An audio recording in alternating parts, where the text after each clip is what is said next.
Yeah,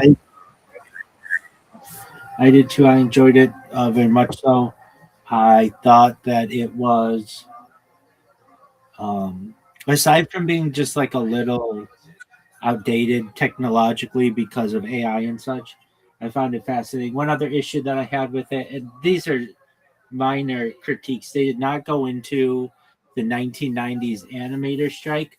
Basically, one thing, as I understand from this industry, a major reason why 3D animation was pushed was because 2D animators were becoming more expensive with movies like Beauty and the Beast and Aladdin, what's called the Disney Renaissance, and they went on strike, or I think they went on strike, but it could have been they just threatened to go on strike, and so Disney and affiliated organizations, DreamWorks, Pixar, and everybody, um, started doubling down on 3D animation because they were not unionized. 3D animators were not unionized like 2D animators. So I've always thought that was an interesting aspect of the industry. Um, I found it fascinating as well. Just at start, how it, when I say it, how this type of animation was developed, how much processing went into it, and the deadlines. I found it interesting that like all of this is made on little triangle, little shapes. Um, Found it interesting as well that they basically were like really truly artists. I love the beginning of it where it started with like what's considered the first video. Like as I understand, the reason why the video camera was developed, I hear myself in the background like choppy. Apologies. The reason why the video camera was developed was to see if a horse while riding, uh, just to see if a horse keeps all 4 feet on the ground when it's running, or if it ever gets completely off the ground when running. And people couldn't tell that with the eye. So, like in the 19th century, they uh, developed the video camera to be able to tell. And it does get off the ground just slightly, all four legs, as I recall. Um, and I want to double check that fact because,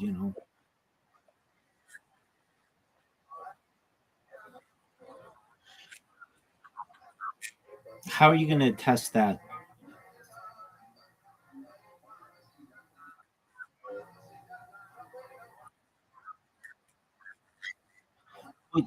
You'll see the footprints, but you won't necessarily see if the horse is completely airborne at that time.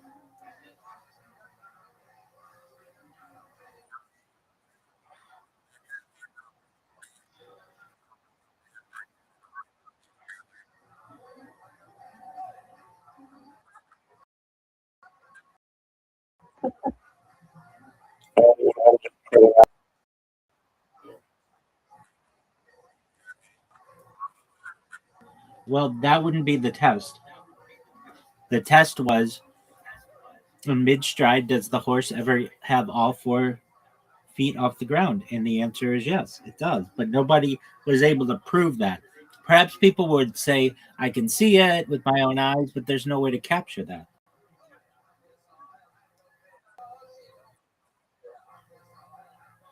So, Edward Muybridge's The Horse in Motion, 1878, often titled Sally Gardner at the Gallop, is widely considered the first motion picture created using 12 to 24 cameras to capture a horse's stride. It proved horses lift all four hooves while running and laid the foundation for cinema. So it wasn't even just one camera, it was like 12 to 24 cameras taking a picture of a horse at different times.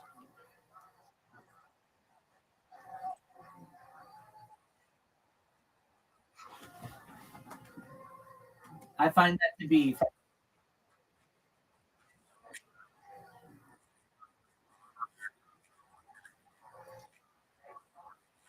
right.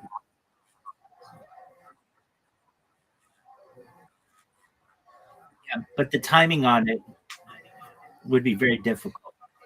Like it's much easier to have 12 to 24 cameras all go at the same time, and chances are one of them is going to capture this horse being airborne, or I shouldn't say at the same time, but like very quickly in succession, as opposed to just hoping that you get it with the camera at the right time.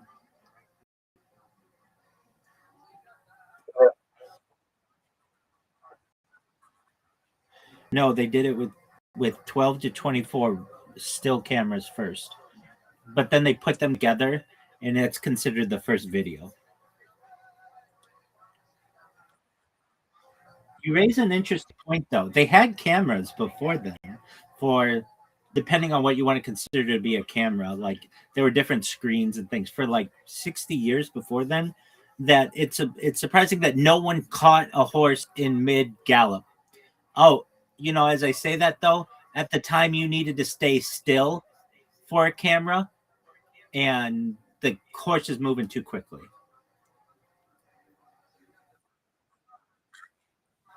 Like, exactly. Um, yeah, I found that to be very interesting. I let's see here. I Are DreamWorks and Disney separate entities, or was there a did Disney buy DreamWorks and Pixar? Were Pixar and DreamWorks competitors?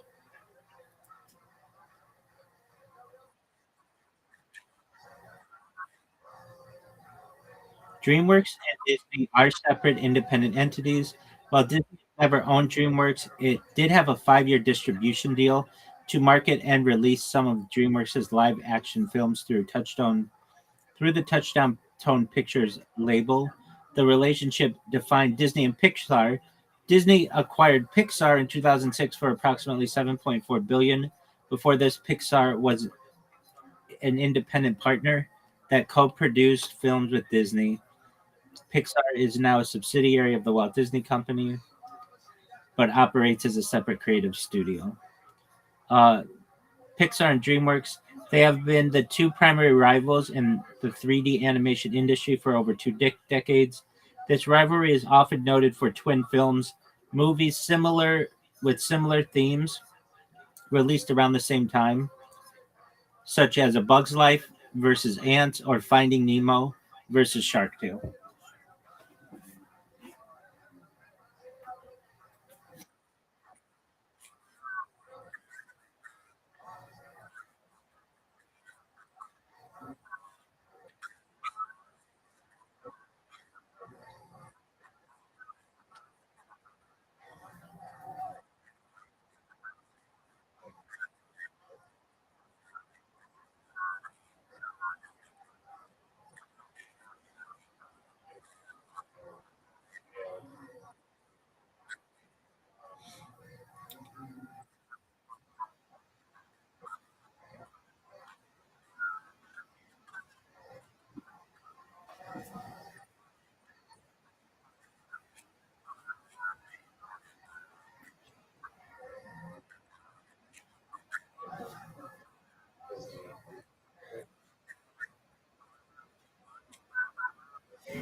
Yeah. And it was interesting that Disney was able to make the sequels that were direct to video without the intervention of like the Pixar original animators, which kind of seemed like a um, sort of undermined Pixar's animators to some extent. You know that theory that The Simpsons has so many episodes that like everything will eventually be a Simpsons episode, or the Simpsons have covered every aspect of like or many aspects of history. Are you familiar with this theory? Okay, so um, yo, dog, can you tell me about the theory about Disney and The Simpsons? How there was an episode of The Simpsons where like of the future where Disney ended up owning everything. What is that?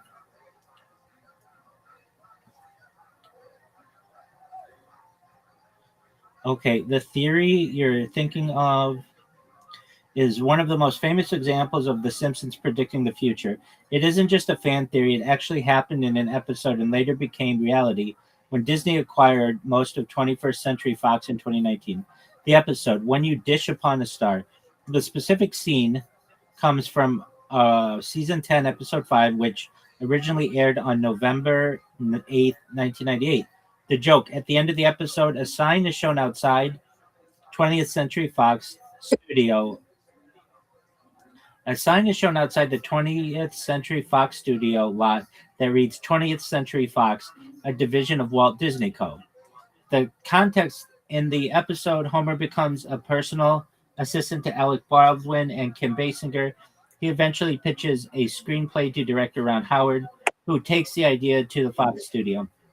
The prediction at the time, this was just a throwaway gag poking fun at Disney's habit of buying up other companies like ABC in 1996. However, nearly 20 years later, December 2017, Disney announced a multi-billion-dollar deal to purchase Fox's entertainment assets, making the joke a reality. So that like actually happened, and uh, I can see it happening with Pixar too, or with DreamWorks too. Either that, Netflix, or Skydance, who owns Paramount now. I can see them. Somebody's going to pick up DreamWorks.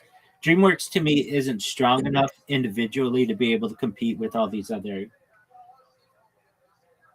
studios, but I could be wrong.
I know you're talking about White.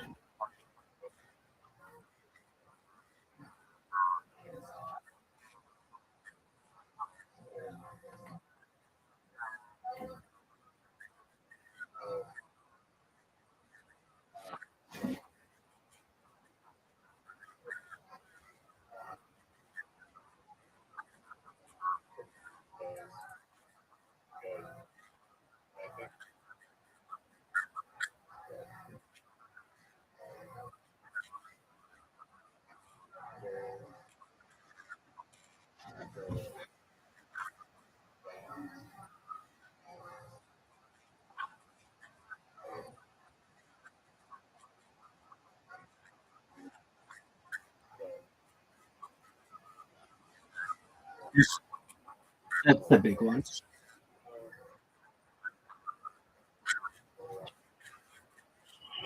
Sharks. Oh, I don't know. Shark's Life. I think Madagascar. Ice Age.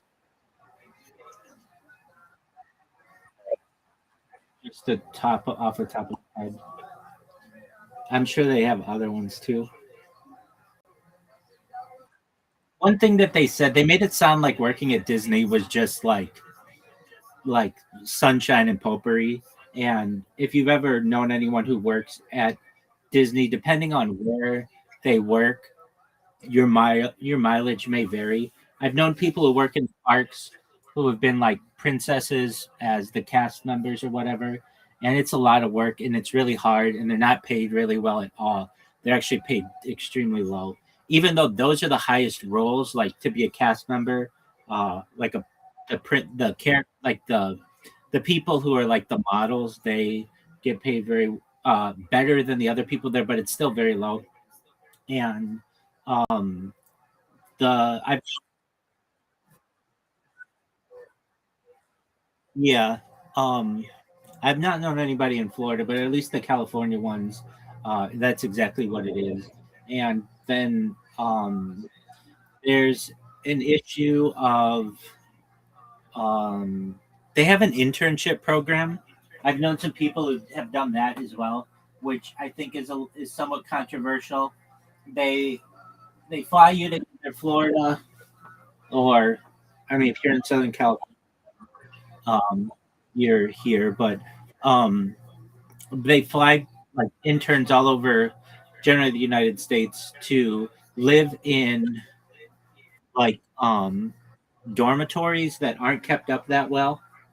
And um, I don't know. I've heard stories more so in Florida because their minimum wage isn't as high, where people are just living in the motels around Disney World, raising a family and such. They're called like Disney employee families or something. There's like some name for them, and the the families are on welfare and like basically food stamps and all the other things, and uh, it's like the only job that the parents can get, and it just doesn't pay enough.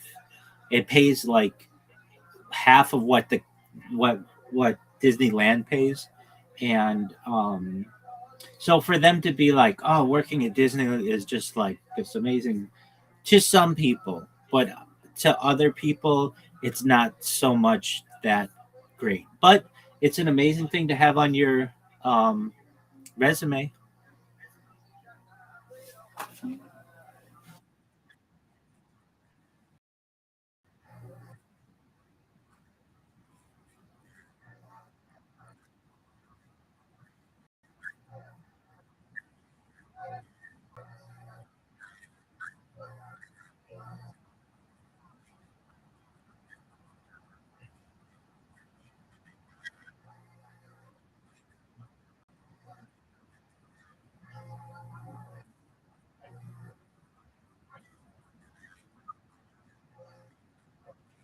I think it was more like their experience as employees was really great, but you know that to be a little different from other people who have spoken about their experiences. I'm not saying no one has a good time there.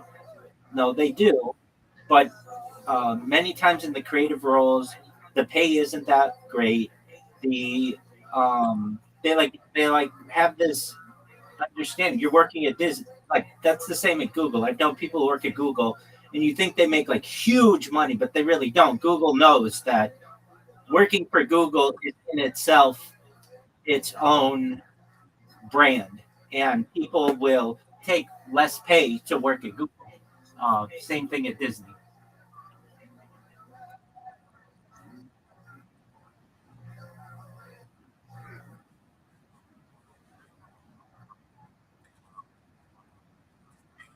No, no, no. Their benefits are good.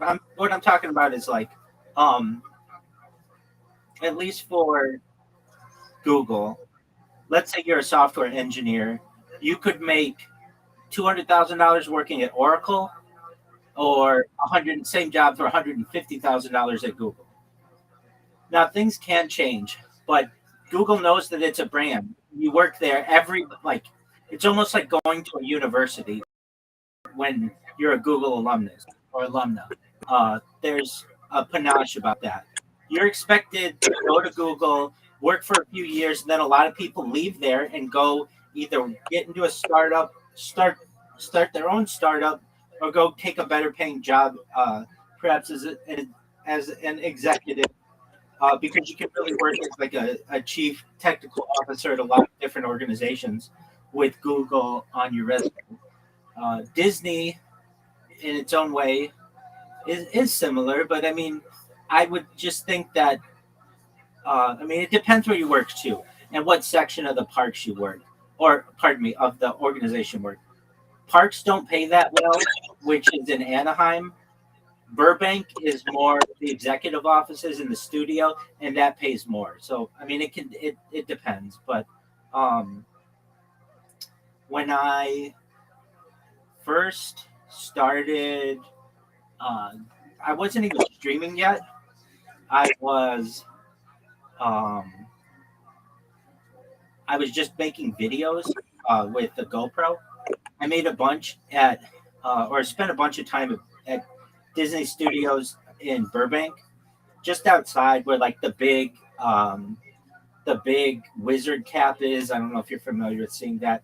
And then I made some at Disneyland, and they're just two different um, feels. One is very family oriented, that's Anaheim, and the other is very corporate, and that's Burbank. And then they have um, certainly like their um, animation departments and such, which have have varied. I think that many, like we've seen different developments of animation with 2D animation that dominated for like 100 years of Disney. Though Disney just celebrated its 100th anniversary of the company, um, so they've had like maybe 75 years or so, 80 years of development of the cartoon or of um, animation, and then we've had the last like 30 years or so in terms of 3D animation, and now we're moving into the world of AI. And like from what I understand, watching that documentary, did you hear them talk about? I wouldn't expect them to, but artificial intelligence even once.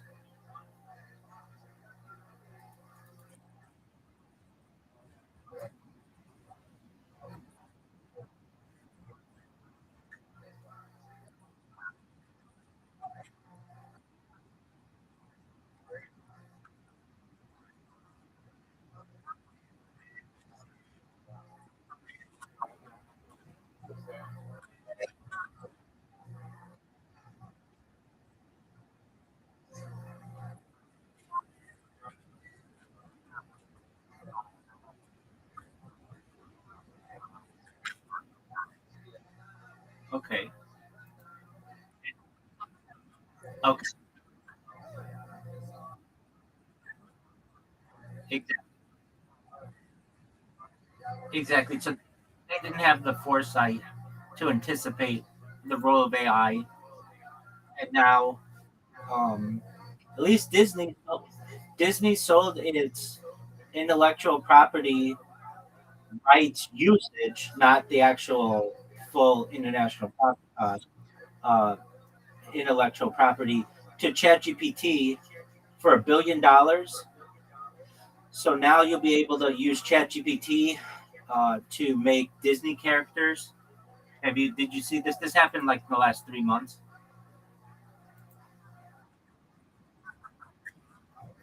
No, just the right. Correct. So basically, what was happening was users were able to make Mickey Mouse like characters on ChatGPT before, and Disney started sending cease and desist letters saying, like, hey, you guys are already using our characters. This isn't fair to us. Either stop using our characters or start paying us for the intellectual property. And then Sam Altman and uh, OpenAI just basically put up the money. So I don't know if it's, I think it's $1 billion every 3 years or something, but um, that's a huge advantage for OpenAI to anything connected with the Disney brand, at least in the United States, but globally, is seen as like the gold standard. and you won't be able to use Gemini to make Mickey Mouse. You won't be able to use Grok to make Mickey Mouse. You won't be able to use Claude or Copilot or any of the others. You can only use ChatGPT, which I feel is just an incredible. I don't know how that fits in. I don't know how people make Mickey Mouse. Well, they can control what Mickey Mouse does. So one big thing that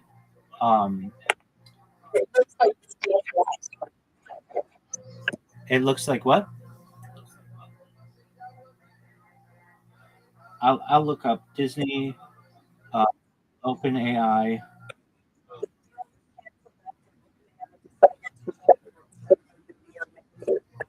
Oh, apologies. Okay, so that's an update. So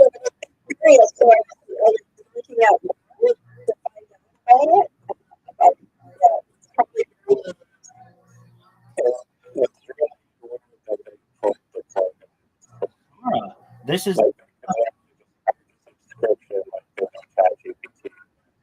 this is the first time hearing about this. So this just happened within the last month. Opening discontinuing Sora. That seemed to be the next wave.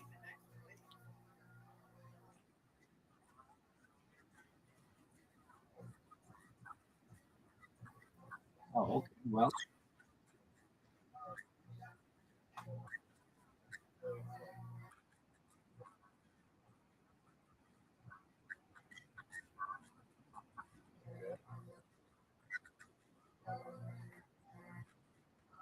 yeah, very interesting. Okay, so um, it was going to be a 3-year deal for $1 billion. Okay, so um, let's find out why is Sora ending.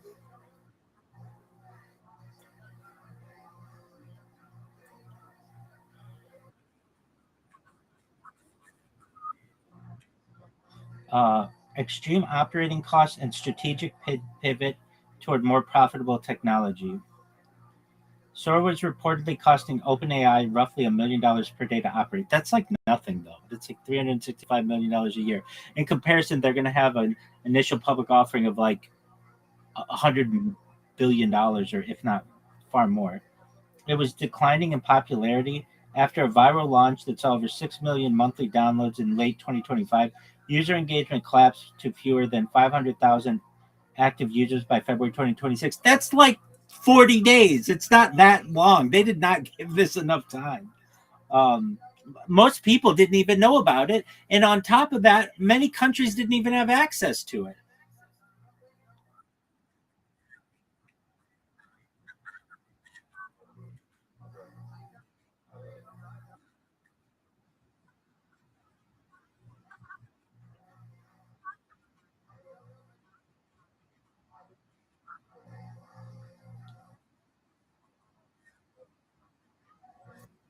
Wow, that's fascinating. Shout out to you, Mama Riser, for picking that up. That's breaking news in my world.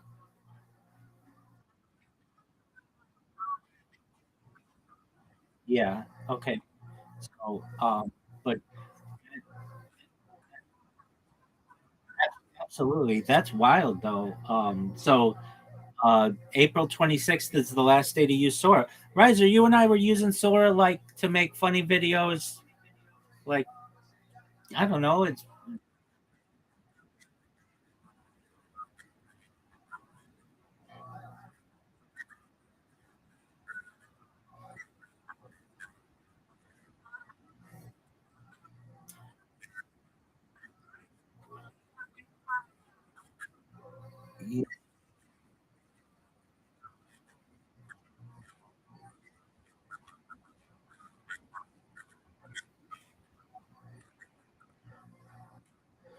I mean,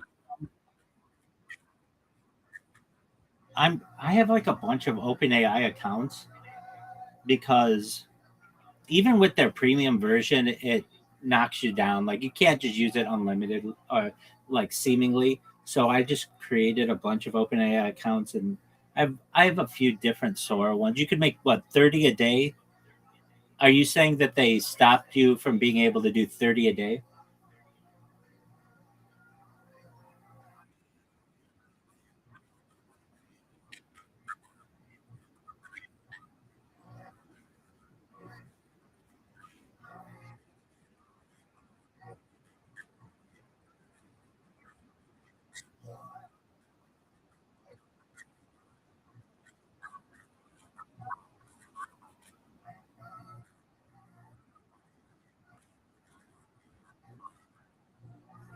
That's fascinating that OpenAI, they were the leader, the trailblazer of that industry.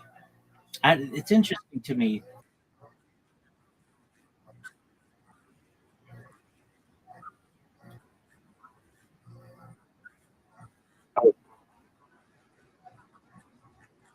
Very well could.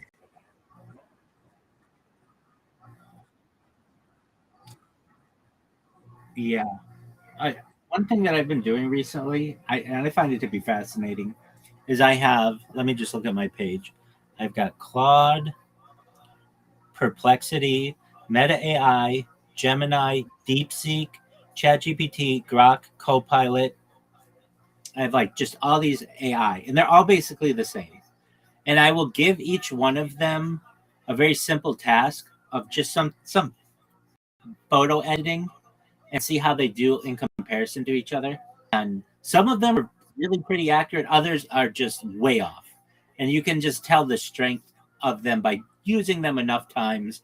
You recognize that like some of them have strengths in other areas than others. I find it to be an interesting exercise. So I have like 8 or 10 of them, and then I've been using it to so like when it comes to my writing, I want to ensure that it has 10 out of 10 soundness, like logical soundness, meaning it's airtight to any kind of external arguments. So uh, what I'll do is I'll take one of them, have it generate.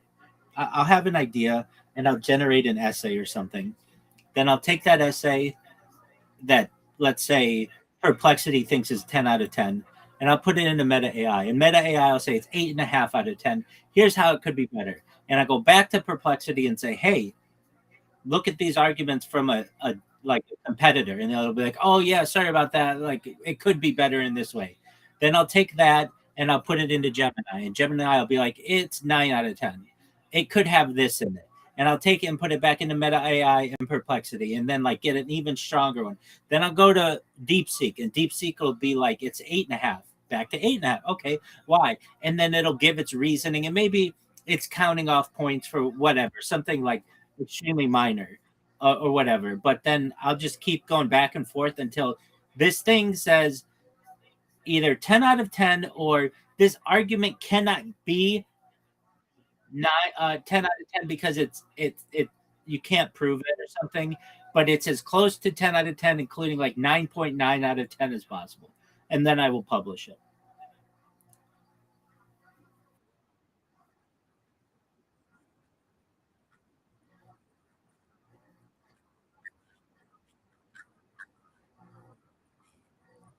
I publish.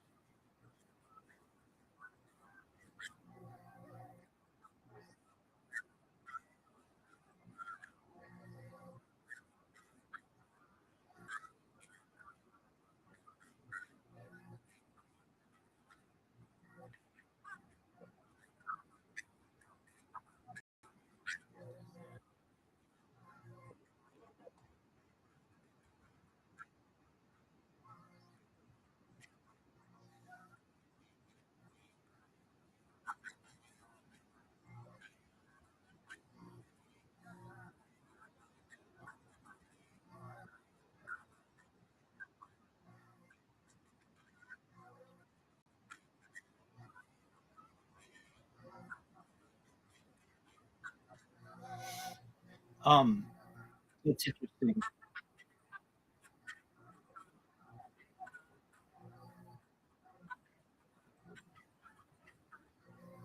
I don't know.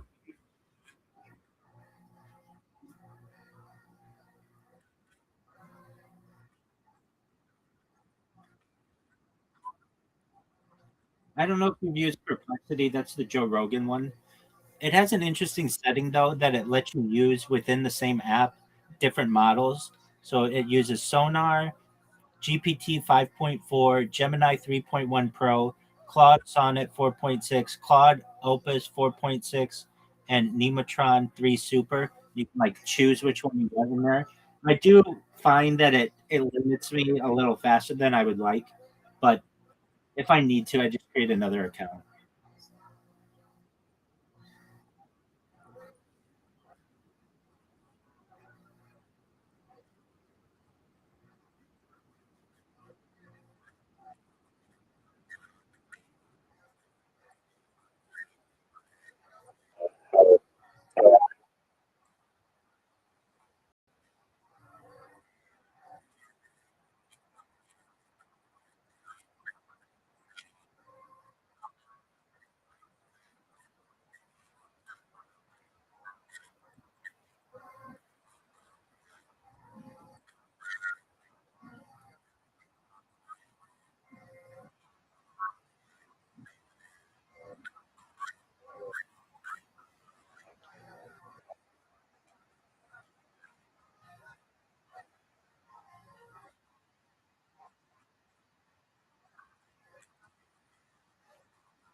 You and you and I both know that AI, just given a few, just a year or two, will. I mean, even now they already have AI studios that produce full length motion pictures that have yet to come out, but they're basically in the queue to come out, and they're put together within like instantaneously, or let's say within a few hours. But then there have to be certain slight changes that have to be made, but it can be done very quickly. The guy who did Robert Rodriguez, the guy who did Seven, or not Seven, what was that? Um he did From Dusk Till Dawn, and um he has a studio that he's creating in Austin. And it's basically just gonna be AI video. And he said on the Joe Rogan that it can be just these full length videos can be put together so quickly that he went with that. Like he just created an entire studio for it. Um, the Sin City, not Seven, Sin City. Um, the uh, Another person who was affected by this, as I understand, was Tyler Perry, who does all those Medea movies and everything. And he moved a lot of his studios to Atlanta because California has become just extremely expensive to work and to get permits and such. And it was even less expensive for him to move the studio to North Carolina, something like that. But then he was going to build this huge studio like setup in North Carolina, and this was like just a few years ago. And then he found out how AI was just going to replace all of this technology very quickly, and he pulled the plug on it. Let me check on that. What was the idea about Tyler Perry creating movie studios in like North Carolina or something, but pulled the plug on it because AI is taking over? It's something like that. No. Tyler Perry did an $800 million expansion of his existing studio in Atlanta, Georgia. Okay, so I thought he was going to do something in North Carolina too, but perhaps. Um, in February, oh, in February 2024, after being shocked by the capabilities of OpenAI's Sora video generation model, the planned project, which included adding 12 new sound stages to his 330-acre Atlanta complex over 4 years, was put indefinitely on hold because Perry believes AI will eliminate the need for physical sets and location shoots, potentially causing significant job losses for construction workers, actors, and crew. While Perry is integrating AI into his productions to reduce costs, he warned that the technology's rapid advancement threatens the future of traditional filmmaking jobs and industry-wide regulations to protect workers. So this is kind of hilarious that last year or 2 years ago, Tyler Perry was going to make this huge $800 million expansion. Then somebody showed him Sora, and he backed out of doing it. And now Sora's not going to be a thing anymore. Like he's got to be like, well, should I have done it or?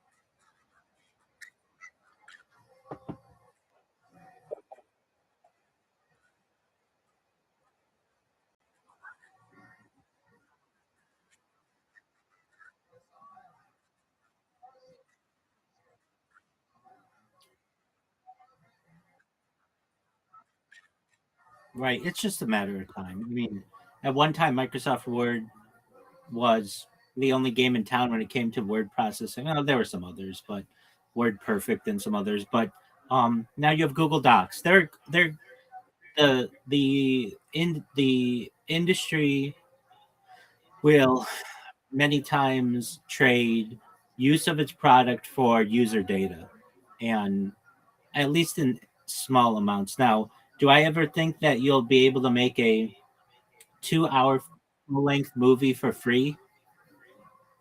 I think you will. I think you will probably within the next few years.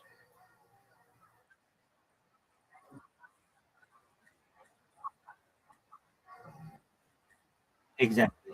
Oh, did I send you that one from China? I thought I did, but I could be wrong. That they made that you couldn't tell was all AI, and it was. Did I send you that?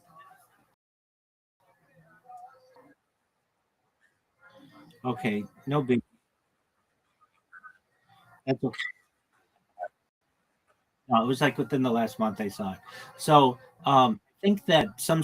Oh, yeah, and then did you see the thing with Tom Cruise fighting Brad Pitt?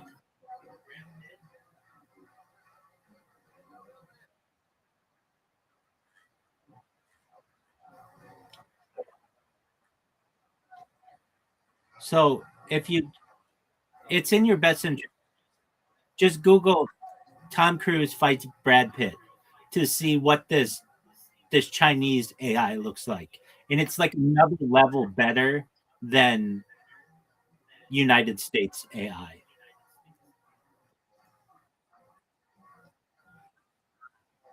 Just just Google it. I even made I even made I even made Miss Aquarius look. Just Google it. Tom Cruise, Brad Pitt, AI video.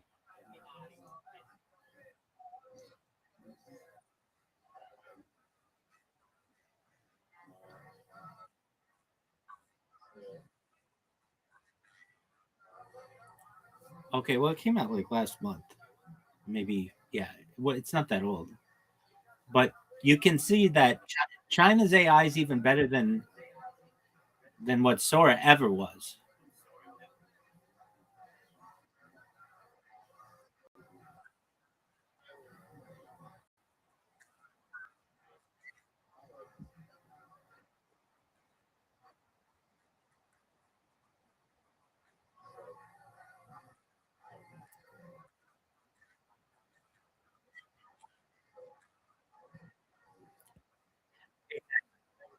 5 years ago, if we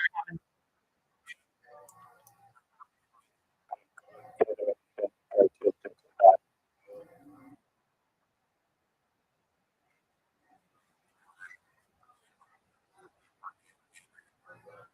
yeah,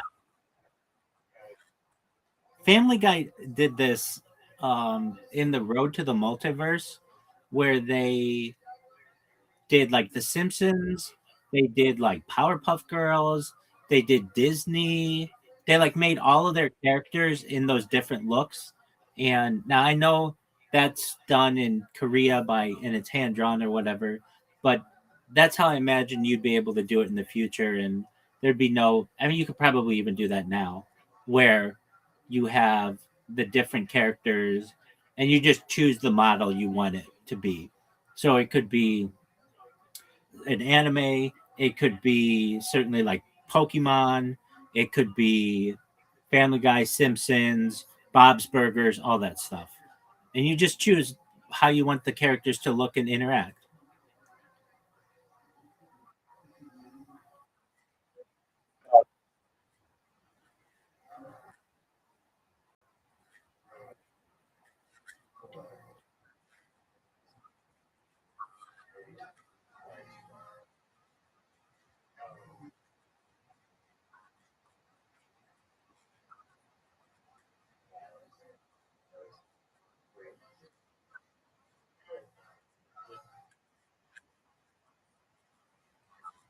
Exactly. That's what's available to us.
That's correct.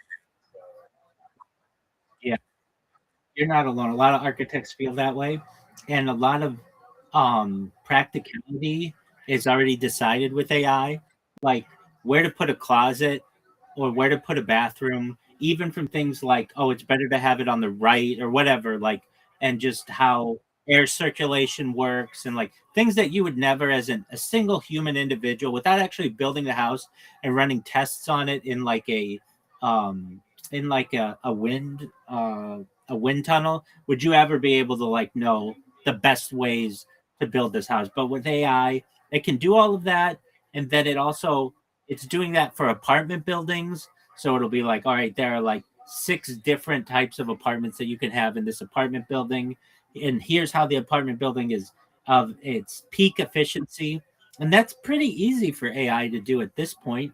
Um, maybe more challenges might come for like a skyscraper or something, but even still, it's just like it's really just using the same design strategy that they use for a small building and just maximizing it basically. But yeah, you're not alone with CAD design and architecture design.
I agree.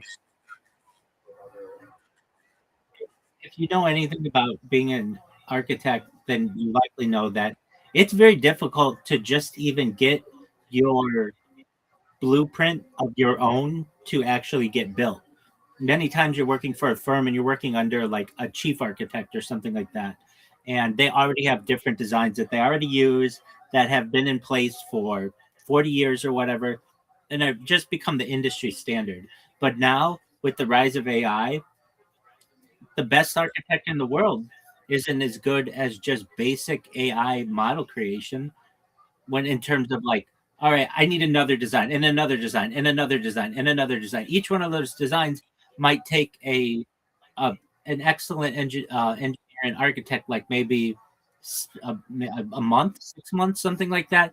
I just want another design and another design and another design. So basically, when you combine the knowledge, the real world knowledge of an architect and an engineer and structural engineer and all of that with AI, it's an incredibly powerful combination. But that doesn't mean, or that means that they don't need all of the people in a firm anymore to make the designs. You could have a very powerful architectural firm that's one person, really, but I mean, just a handful of people, when previously you might need dozens or hundreds of individuals.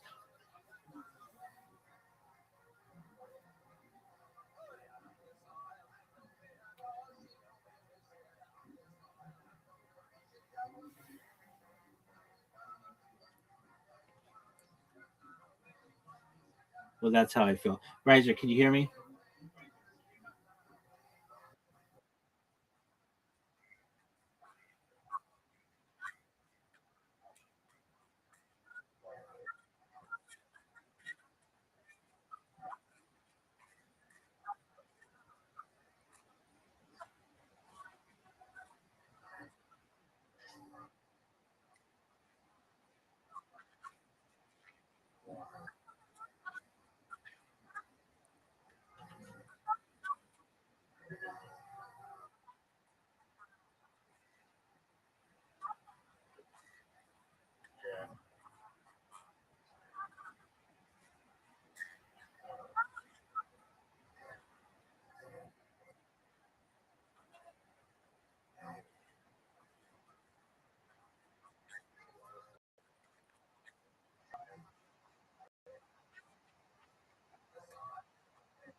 Easily.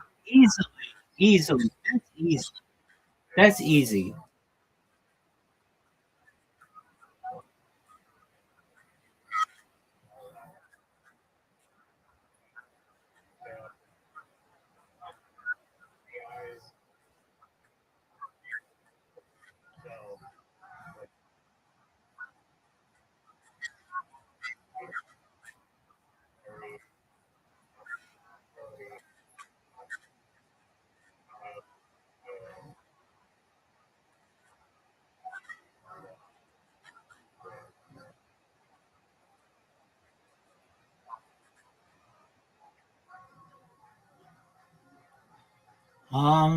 There's not a lot. Well, one thing that I liked about that documentary more than the ones that we watched previously is it had a narrator. I feel like a narrator keeps the story tight, and it just helps if you're not staring at the screen reading things, which I occasionally don't always do, and it just helps to be a guide for the story. And I could really tell the difference of how much more engaged I was in this documentary than maybe some of the other ones, because maybe some of the other ones had really interesting topics or whatever, but um, I wasn't always 100% sure if my interpretation of what was going on was actually occurring. And yeah, well, it'll be interesting to see. I mean, we have these conversations recorded, so for anybody in the future, we're on the precipice of something really interesting in the world of AI video generation and animation. And um, I think that we'll probably there'll be some kind of niche that'll be like, hey, we're like crowdfunding or crowdsourcing a 2D animation like old fashioned cells. They'll and someone will want to put out that video, and it will be like, oh, this is how it used to be done. Like there will be some desire for that, but I think that it will be uh, a unique project. It will not. We won't revert back to that standard. It's just too expensive and it takes too long.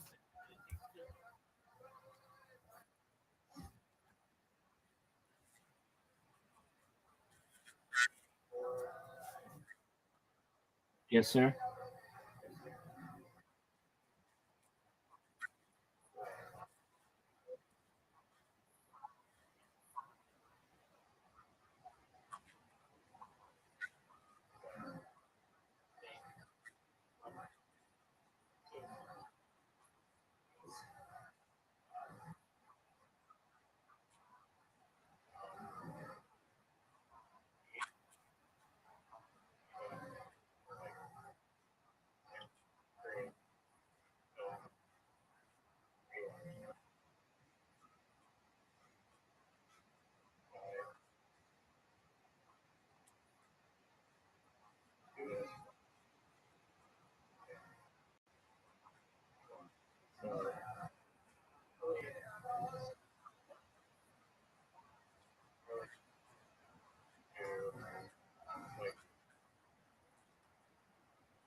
That's valid.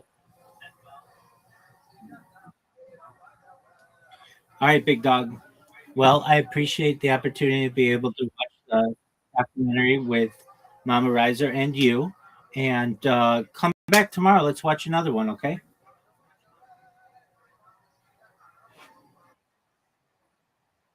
Excellent, my man. Take care. Best wishes with the painting.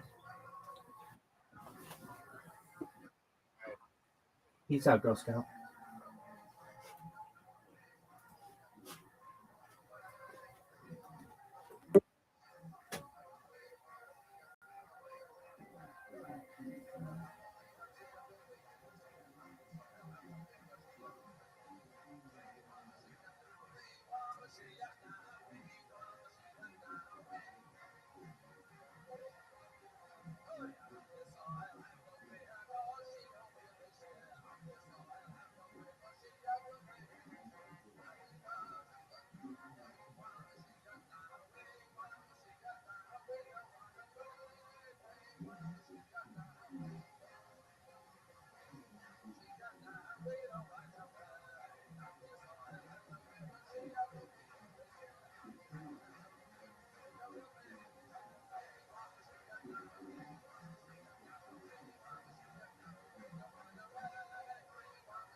Check me now, you know?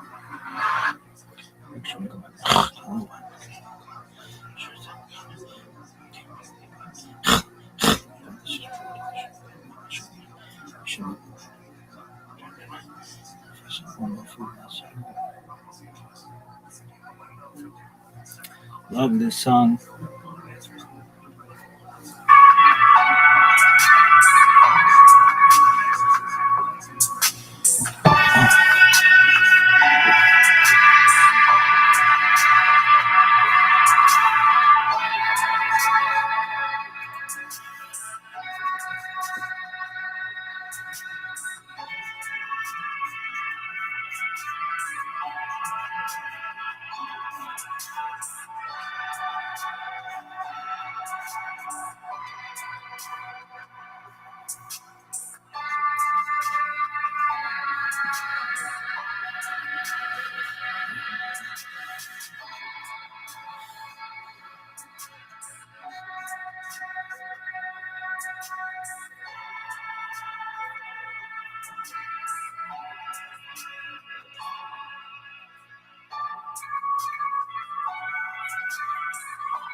everybody. We are excited to announce, we were the first podcast to ever do Madison Square Garden. We were the first podcast ever on Netflix, and we're coming back to Netflix, as you know.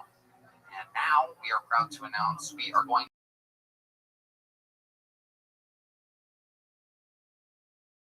world's greatest arena. Tickets go on pre-sale. Special 2-day passes available on Wednesday morning at 10 a.m. Eastern Time. That's Wednesday, April 8th at 10 a.m. Use the promo code KILL26, KILL26, and you can get special 2-day passes, or you can get a one-night pass, but you might as well come both nights. You're going to be in New York City. Make a trip to the greatest arena in the world. Support your favorite show on planet Earth and see all your favorite talents of the future, the past, and the present in Kill Tony live at Madison Square Garden. Tickets go on sale Wednesday, 10 a.m. Don't mess it up.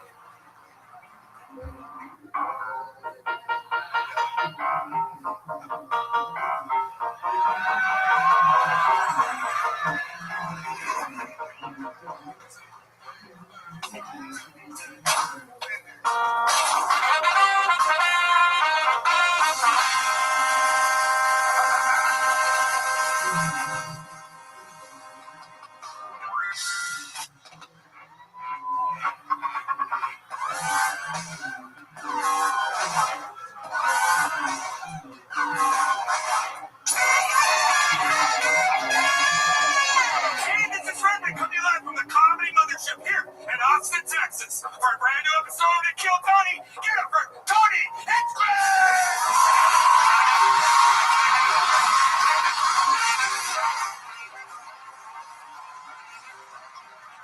who's ready for the best fucking night of their lives, huh?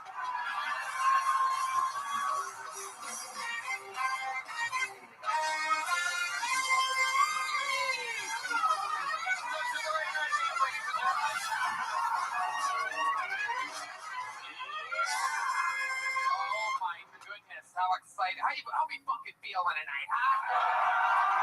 You're the #1 live podcast in the world, Kill Tony, brought to you by Shopify, Tacovas, and ZipRecruiter. Oh my God, it feels good in here. How about one more time for the best damn band in the land, everybody? Fernando Castillo, Raul Vallejo, Carlos Sosa, Michael Gonzalez, and Nachos Belgrande.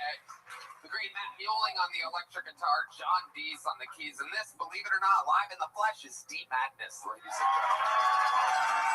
Oh my goodness, what an exciting episode we have for you tonight. Before we get started, here's a little bit more from the amazing sponsors that made it all possible. Look, I've worked with some big name CEOs, founders, Fortune 500 types, and you know what they all have in common? At some point, they Googled themselves and did not like what they found. Maybe it's a competitor narrative that's taken on a life of its own, or a bad quarter of your company that somehow became its whole identity, or a leadership story that the press decided to write for you without asking. That's where net reputation comes in. And no, this isn't about hiding anything. This is about making sure that when before your investors or your next big clients search your name, they see the full picture, not just the one paragraph from 2021 that will not die about that time in a comedy club. Net reputation works with executives, corporations, and business leaders to build, protect, and manage how you show up online, because your reputation is the most valuable asset to you. More valuable than your LinkedIn profile. Definitely more valuable than that company headshot you've been meaning to update since 2017. Think of them as your digital PR team without the $800 an hour retainer and the assistant who never responds. If your business is serious, your online presence should be too. Visit netreputation.com, America's largest online reputation management company, because the only thing that should define your brand is you. You guys ready to start tonight's fucking show? Wow. Every single week I book it. You've seen it before. Sometimes it's 3 guests, sometimes it's 2, and then every once in a while you're on a night where it's so magical that I have one guest that I love so much, that our chemistry is so good, where we roll with one. This is one of those nights. Ladies and gentlemen, I present to you not only one of my favorite humans in the world, a man that I consider brotherly, fatherly, fucking super friend, but a genius who his new special, Take a Banana for the Ride, is on Netflix, just came out, and you will see him on the roast of Kevin Hart on May 10th. Ladies and gentlemen, my mentor and one of my best friends, the great roast master. Okay. What is that number? Is it 811 or something? 988. Call 988. Yeah, call.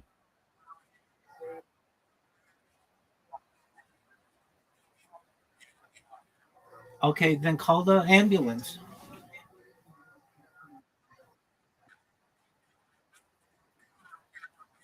Well, then they don't matter.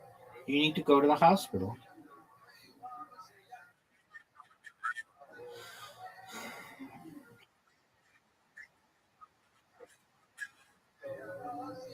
I can't give you any advice. I've given you the advice that I can. Call 988 or call 911. You're okay, big dog. I hope you feel better.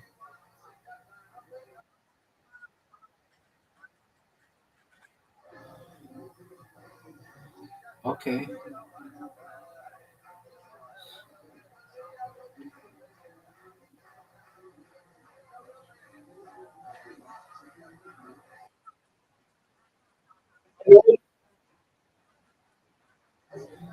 Okay, big dog.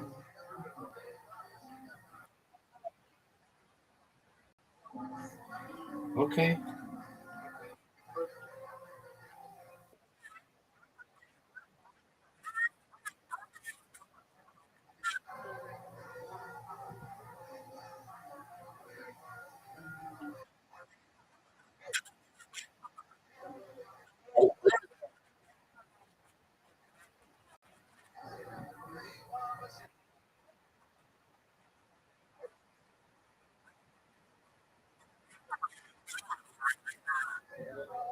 Okay.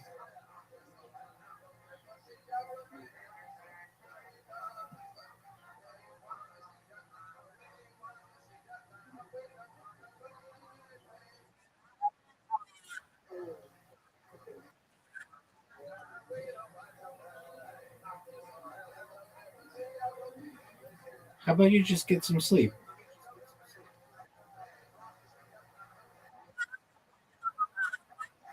Oh, excellent. What did they say?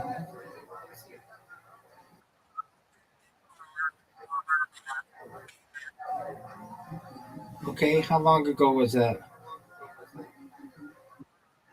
Oh, excellent, my man. Keep me updated on that. What kind of job was it? Oh, great, man.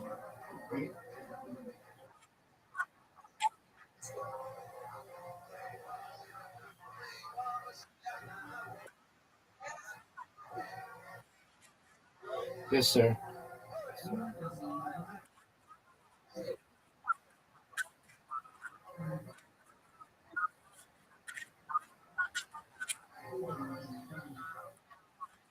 Yeah, I mean, we're talking about like less than 2% of the United States and less than essentially 1% of the world. There are rich and poor within all sociographic entities.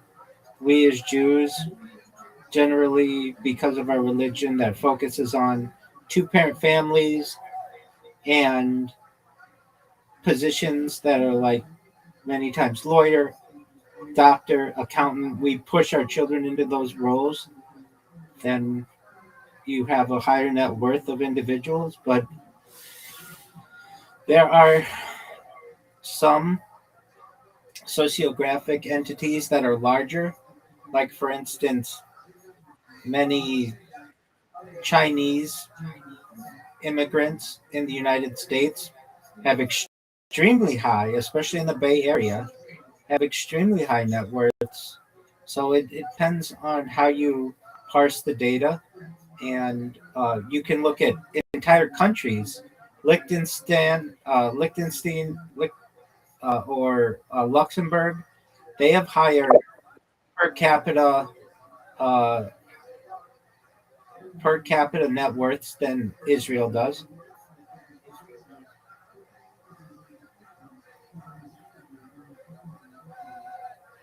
Liechtenstein.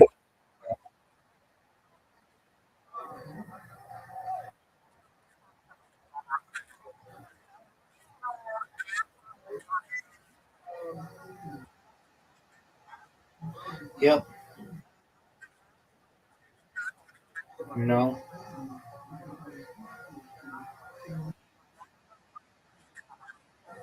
It was discovered in 1947, and it's quite interesting. But we don't consider it as Orthodox Jews to be canonical.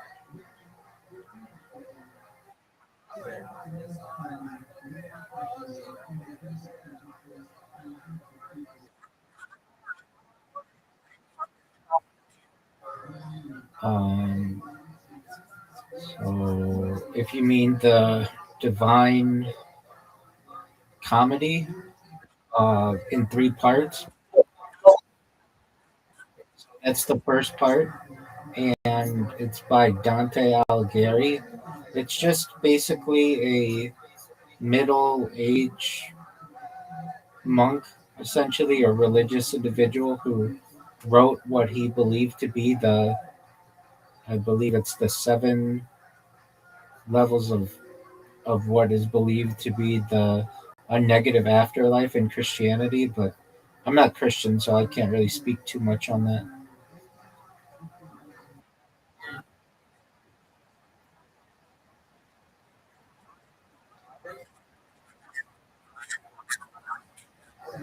Okay.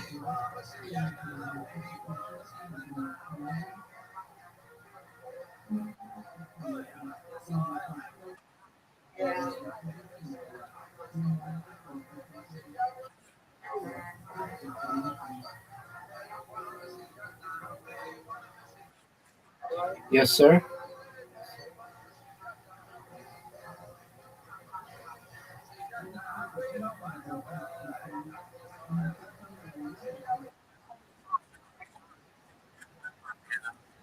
You're welcome, my man. Why don't you get some sleep, big man?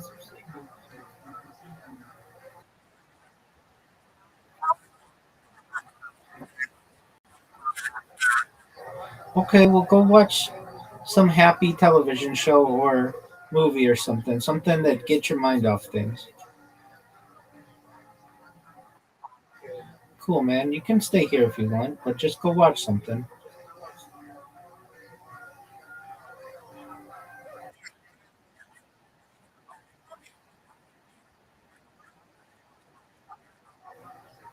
Okay.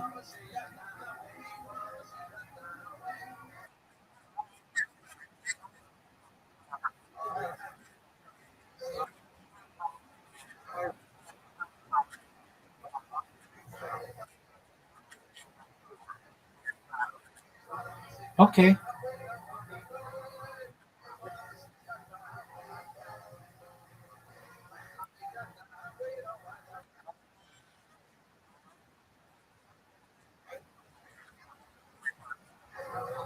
Okay. Do I know what it means for your dog to piss itself? Yeah.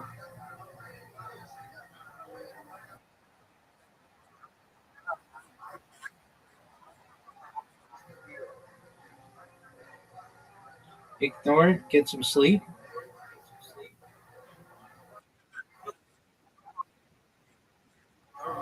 I think you'll be okay. I think you'll both be okay.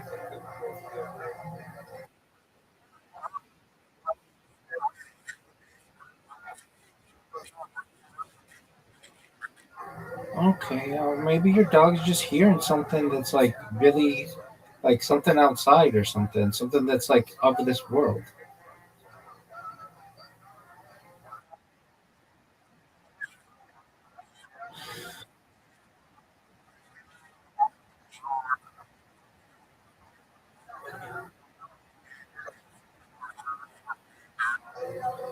Okay.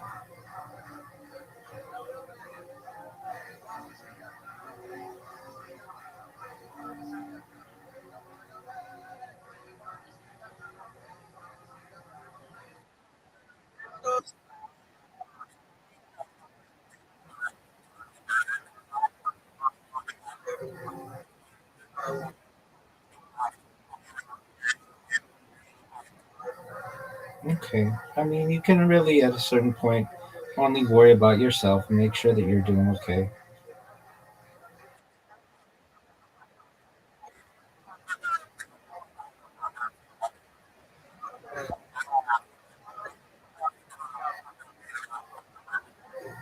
Okay, I mean, maybe they know better. Who knows?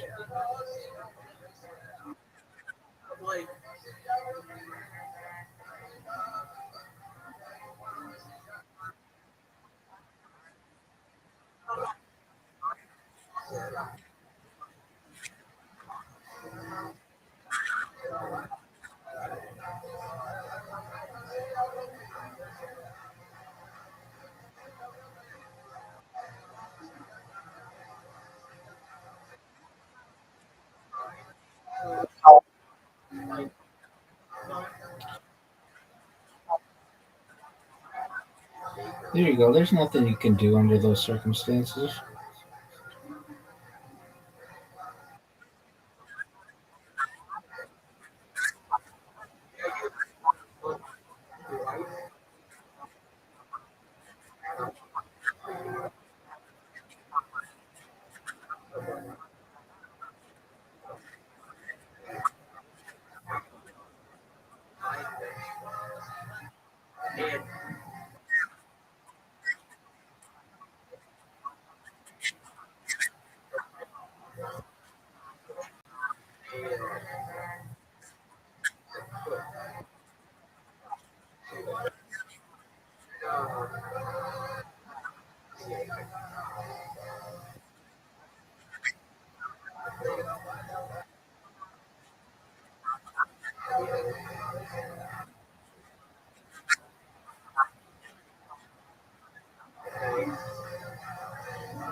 Okay. So did they kill the guy? Okay.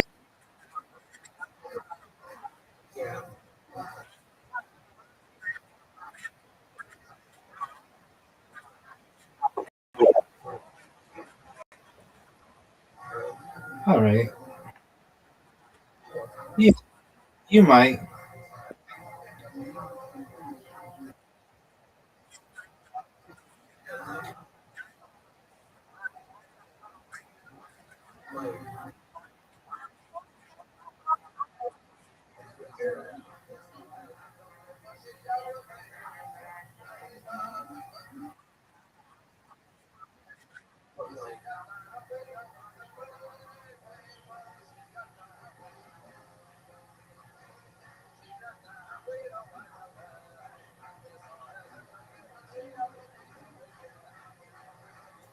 Why don't you go watch some TV or something? What would you want to watch if you could?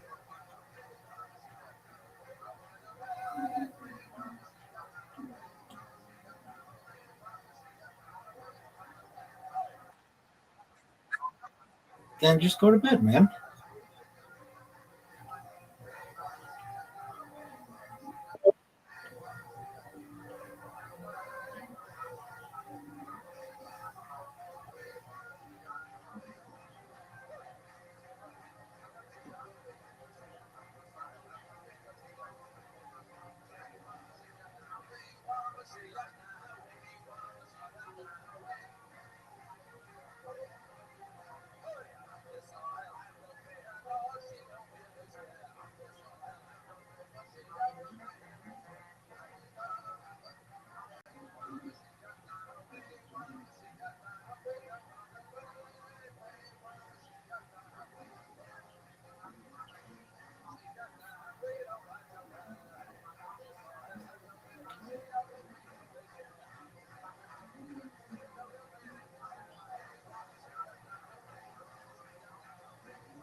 unleash the flame-throwing power of another roast.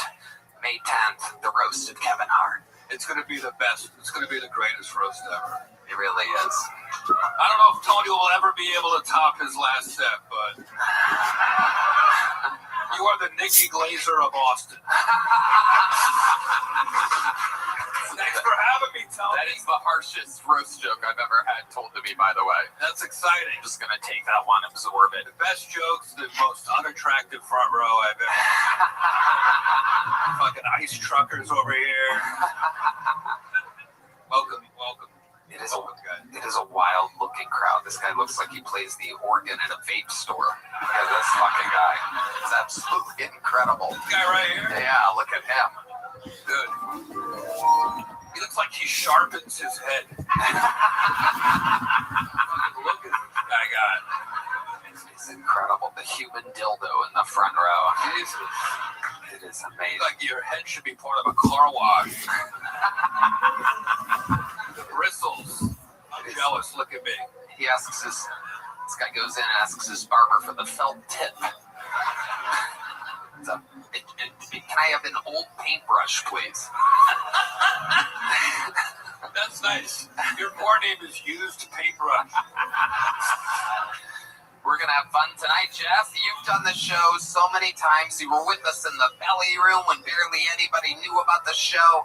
He used to let me leave the writers' rooms early on Monday. The rest of the writers used to make fun of me, going, what is this stupid pod? You think you get to leave at 7 p.m. to do some stupid fucking thing? They would bust my balls about it. Great memory.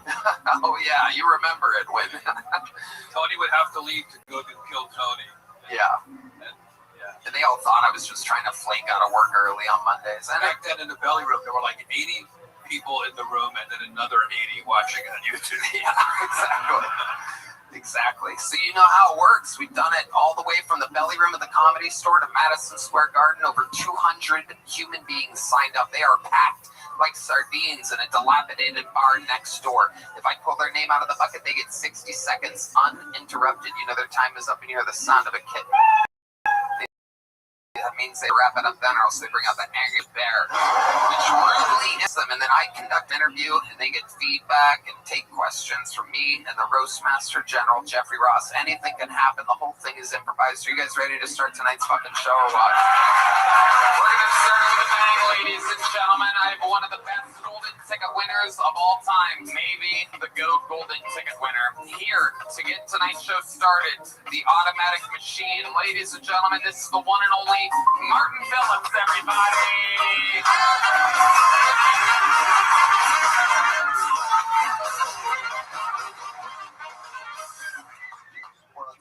What's going on?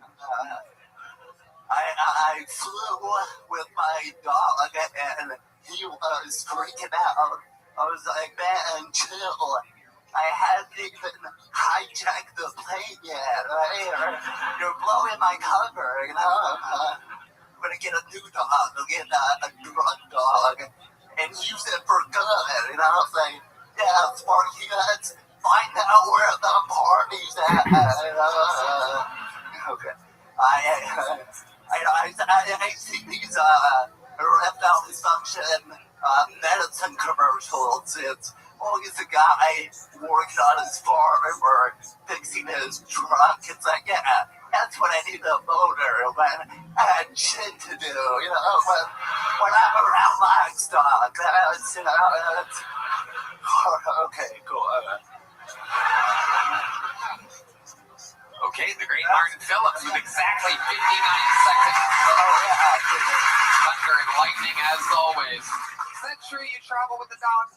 Yeah, I don't always, but great setup to a story I wanted to tell. You know, Perfect. I don't always travel with them, but every now and then I'll bring in his like a trip. So anyway, usually I drug him the fuck out. How do you do that? Oh, well, he gets a cocktail of gabapentin and trazodone, and it works. Wow. And you like break this up? You're just a special, you're just the old trusty pharmacist over here? I mean, the vet told me, I didn't do out research. And then, He snorts it, right? yeah, I have to shove it in his fucking nose.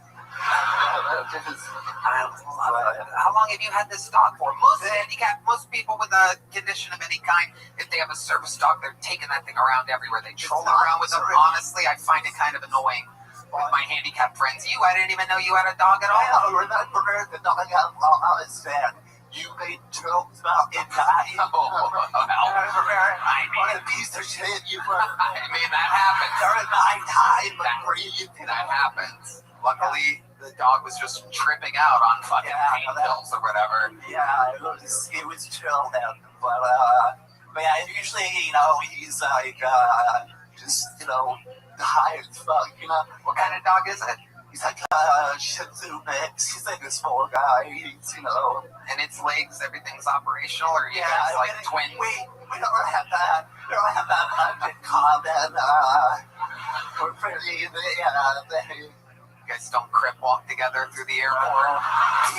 He's kind of blind, so okay. know where he's going. A little bit there. Yeah. I love it. D-Madness laughing at your blind dog. You gotta love it. You gotta love it. Does it wear wacky light up glasses like he does? It does like I love it. But yeah, anyway, so usually he's, sleeping and stuff, and then we were on the plane, and for some reason, he started to, freak out or something. I don't know what was happening. He started to get out of the carrier, but I calmed him down the truck's head, and 2 minutes later, I had, a hoodie on. I looked up my sleeve, I was like, is this shit?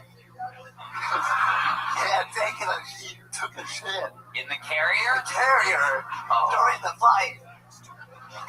During the fight with you? The flight. Okay. I thought you guys got into a fight, trying to keep him in the carrier. Yeah, because he was shitty. That's why we were fighting. Yeah, he did. Well, terrorist. I know. And no one said anything, but I'm sure they're looking at me like, I think this guy shit himself. You didn't smell it at all? So if I leaned down, I could smell it. I definitely was like, uh-oh, but there's nothing we could do. What airline was this? Delta. Oh, okay. Normally you can pick up a scent on Delta. Southwest, it always smells like dog shit. So. Yeah. So people would have thought it was a downgrade of the scent on Southwest. Delta, that's interesting. Yeah. Were you in business class or normal? I think I was just normal. We were in the back, so. Oh, cool. Shit goes down back there. That's right. Literally. Yeah.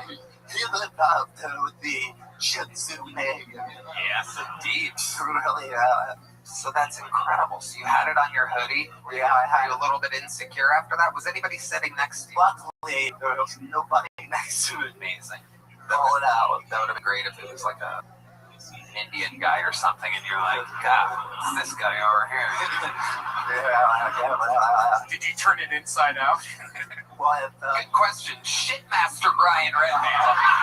Master of having poop on him, everybody. Our senior poop correspondent, Brian Redman, with the tough questions. I just rolled up the city. Rolled it up. So amazing. No one who there is. So. Amazing. Jeff, is this your first time seeing Martin? I've seen Martin before, never this close.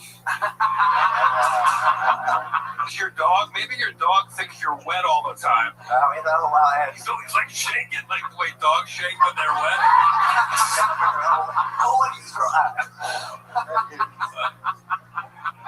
Anyway, how much money have we raised so far? Very funny. For such an important cause. You look sicker than I do.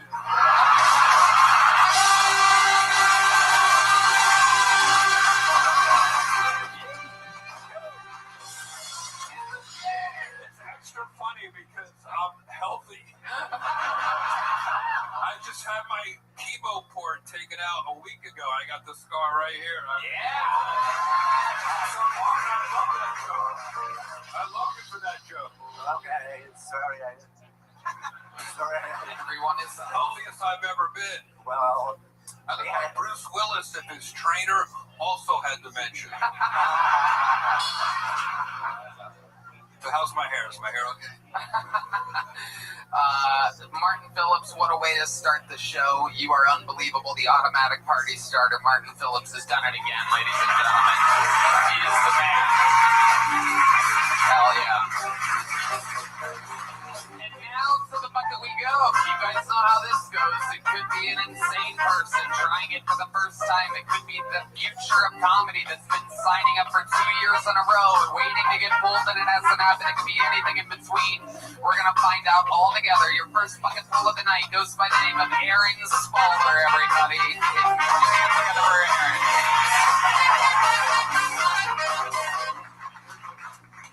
How you guys doing? Hell yeah. So, I have never lived in a city before. I've always been like a small town kind of guy. Just real simple, easy going, like normal shit. When I saw something living on the side of the road, it'd just be a little animal, some cute, fuzzy. And now here, I just got all these homeless people. When I first moved here, like, I felt bad for them. Give them $1, do what you can. But I saw this one guy that just ruined it all for everybody. He was holding his sign that said, "Cancer can't work." How are you going to use your zodiac sign as an excuse to being homeless? You're not out here because you're born in July, dude. That's insane. I'm working 3 jobs, struggling to feed myself, and you're just sitting, "Oh, I was born in July. Can you help me?" Like, no, fuck you, dude. But I try to look for the bright side in everything. I really do. With having the homeless people here, I think I finally found it. It's like if you're out here on 6th Street and anybody starts like shooting, they start blasting, we got a lot of meat shields we can use. I'm grabbing the guy in the wheelchair. I'm charging straight at him. We're going to be the heroes of the day, man. But nah, I'm just fucking with you. All right, there is the complete allotted time of Aaron Spaulding. Welcome to the show, Aaron. How are you? I'm doing good. How are you? Is this your first time on the show? No, 3rd. Okay. All right. Well, your look's always changing. Today you look like a full-grown Chucky doll, so it's very exciting. I'll take it. How long have you been doing stand-up? It will be 3 years. Been here in Austin, Texas. 9 months in Michigan to start. I moved here. Okay. Awesome. When exactly did you get the overalls? Christmas. Christmas? You got them for yourself? No, my mom, man. Your mom got those for you? Yeah. That's adorable. I didn't realize they made overalls for 6'4" crackheads or whatever you are. Dude, it's easier to get overalls that fit me than goddamn jeans, man. And they're cheaper. Overalls are cheaper than jeans? Yeah. Isn't that an incredible fun fact? All that extra fabric.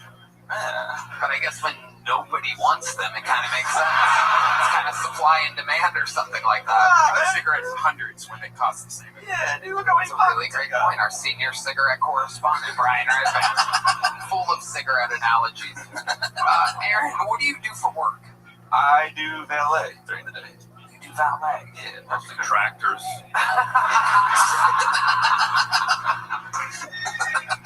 John Deere.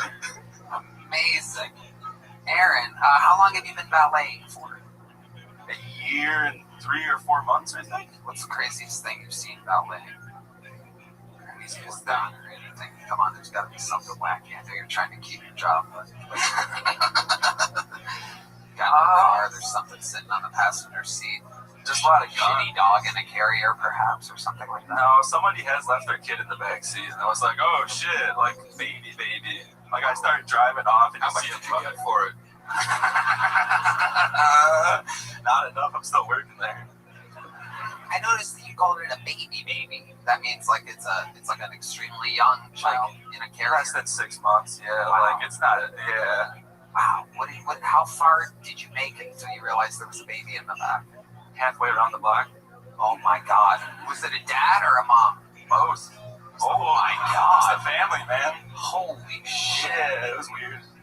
Wow. And how did they react? Did you stroke, did you realize before leaving the car, or did someone call you? Oh, yeah. So no, every now and then somebody leaves the car, something in the car, and there's the bike lane. So you gotta like watch that mirror real heavy.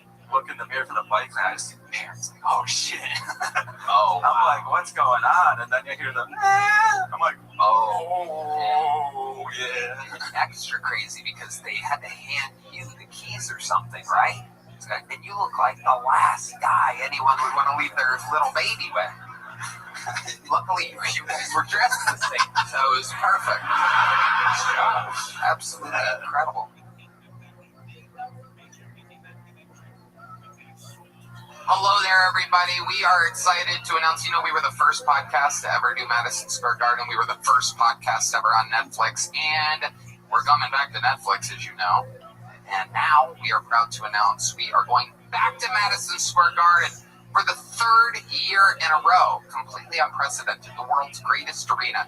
Tickets go on pre-sale. Special 2-day passes available on Wednesday morning at 10 a.m. Eastern Time. That's Wednesday, April 8th at 10 a.m. Use the promo code KILL26, KILL26, and you can get special 2-day passes, or you can get a 1-night pass, but you might as well come both nights. You're going to be in New York City. Make a trip to the greatest arena in the world. Support your favorite show on planet Earth and see all your favorite talents of the future, the past, and the present in Kill Tony live at Madison Square Garden. Tickets go on sale Wednesday, 10 a.m. Don't mess it up.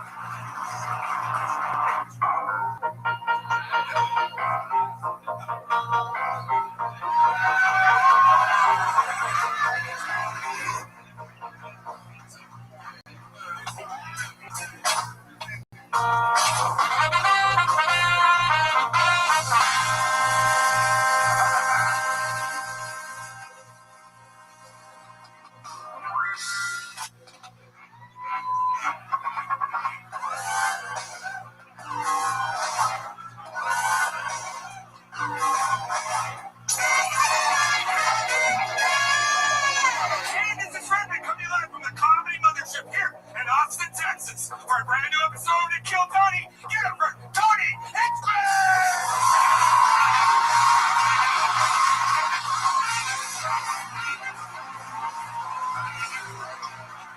Who's ready for the best fucking night of their lives, huh?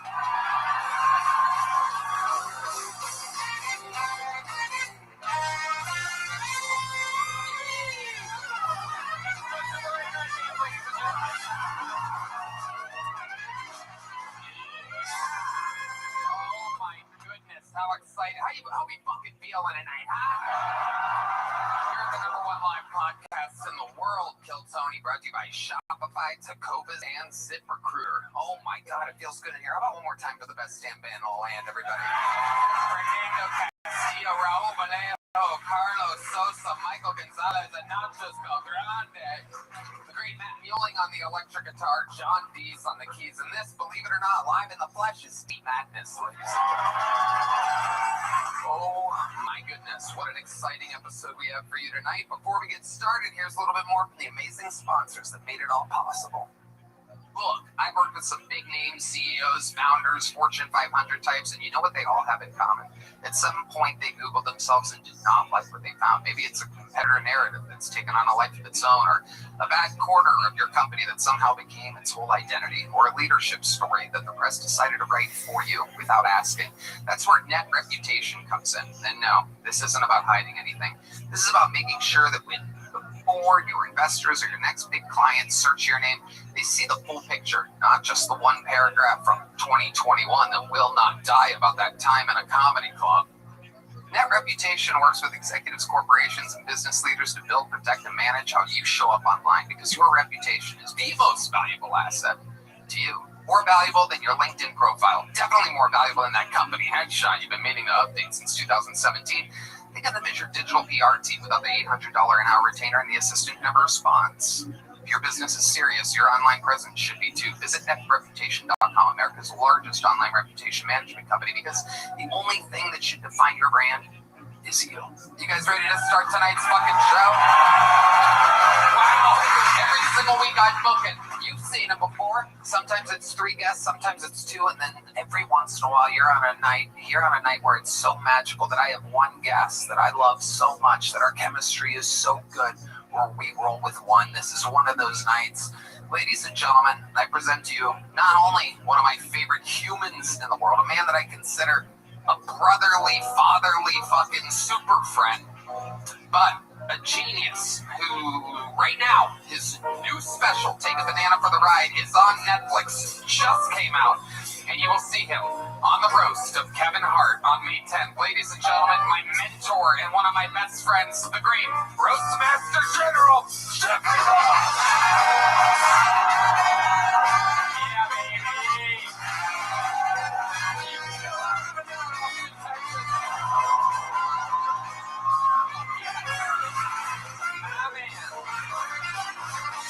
The best. And he is ready to unleash the flame-throwing power of another roast. May 10th, the roast of Kevin Hart. It's going to be the best. It's going to be the greatest roast ever. It really is. I don't know if Tony will ever be able to top his last set, but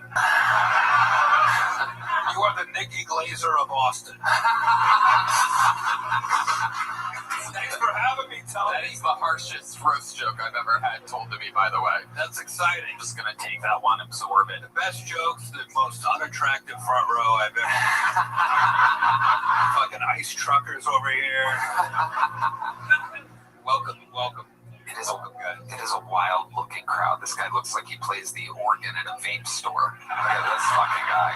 It's absolutely incredible. This guy right here? Yeah, look at him. Dude. He looks like he sharpens his head. Look at this guy got. It's incredible. The human dildo in the front row. It is amazing. Like your head should be part of a car wash. The bristles. I'm jealous. Look at me. He asks this guy goes in and asks his barber for the felt tip.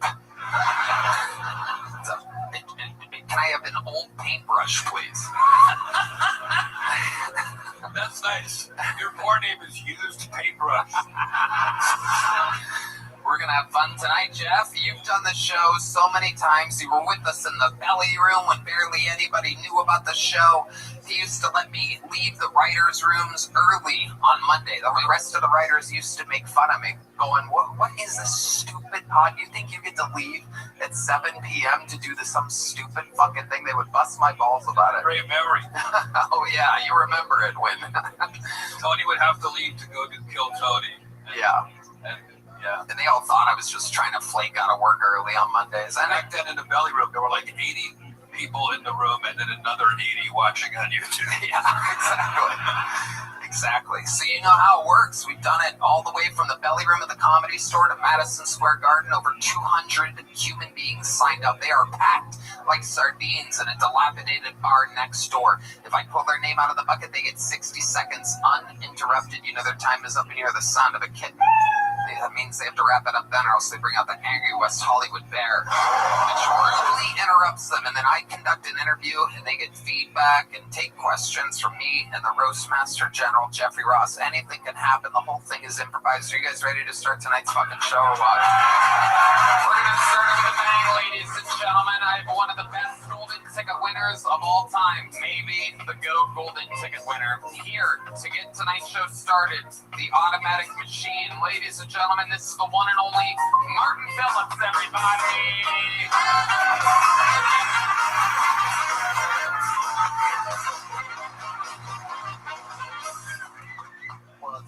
What's going on? I flew with my dog and he was freaking out. I was like, man, chill. I hadn't even hijacked the plane yet. You're blowing my cover, you know? I'm gonna get a new dog, get a drug dog, and use it for good, you know? Like, yeah, Sparky, let's find out where the party's at. Okay. I see these erectile dysfunction medicine commercials. It's always a guy working on his farm or fixing his truck. It's like, yeah, That's when I need a motor, when I had shit to do, when I'm around livestock. That's, okay, cool. Okay, the great Martin Phillips with exactly 59 seconds. Oh, yeah. Thunder and lightning as always. Is that true you trouble with the dog? Yeah, I don't always, but great setup to a story I wanted to tell. Perfect. I don't always travel with them, but every now and then I'll bring it. It's like a short trip. So anyway, usually I drug him the fuck out. How do you do that? Oh, well, he gets a cocktail of gabapentin and trabazone, and it works. It works. Wow. And you like break this up? You're just a special, you're just the old trusty pharmacist over here? I mean, the vet told me, I didn't do my own research. He snorts it, right? Yeah, I have to shove it in his fucking nose. I love it. How long have you had this dog for? Most people with a condition of any kind, if they have a service dog, they're taking that thing around everywhere. They troll around with them. Honestly, I find it kind of annoying with my handicapped friends. I didn't even know you had a dog at all. I remember the dog I was fed. You made jokes about it dying. What a piece of shit you were. I mean, that happens. During my time of grief. That happens. Luckily, the dog was just tripping out on fucking pain pills or whatever. Yeah, it was chill then, but yeah, usually, he's like, just, high as fuck, What kind of dog is it? He's like a Shih Tzu mix. He's like a small guy. He's, And its legs, everything's operational, or you guys win? We don't have that. We don't have that much in common. We're pretty, You guys don't walk together through the airport? He's kind of blind, so doesn't know where he's going. A little bit there. I love it. D Madness laughing at your blind dog. You gotta love it. You gotta love it. Does it wear wacky light up glasses like he does? It does like I love it. I love it. But yeah, anyway, so usually he's, sleeping and stuff. And then we were on the plane, and for some reason, he started to, freak out or something. I don't know what was happening. He started to get out of the carrier, but I calmed him down. The drugs hit. Then 2 minutes later, I had, a hoodie on. I looked up my sleeve. I was like, is this shit? Yeah, he took a shit. In the carrier? The carrier, Oh. during the flight.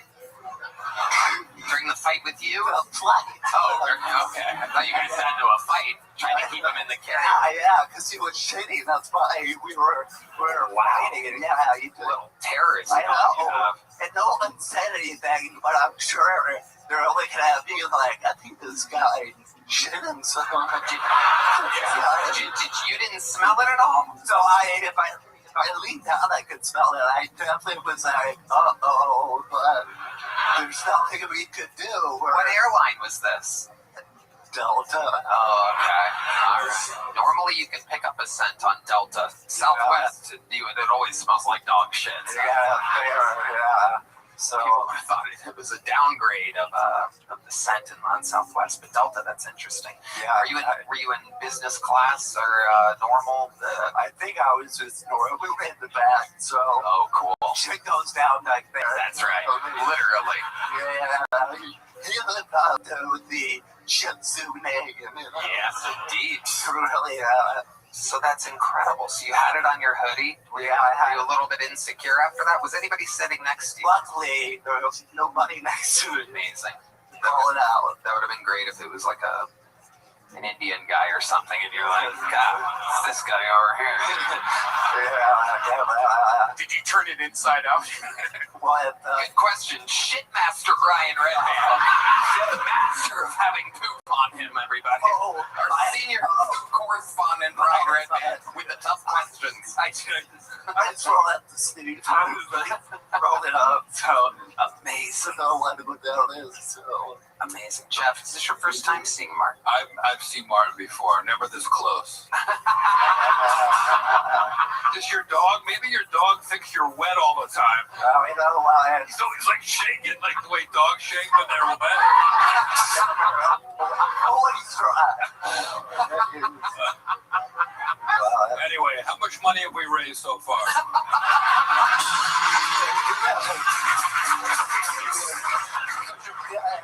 For such an important cause. You look sicker than I do.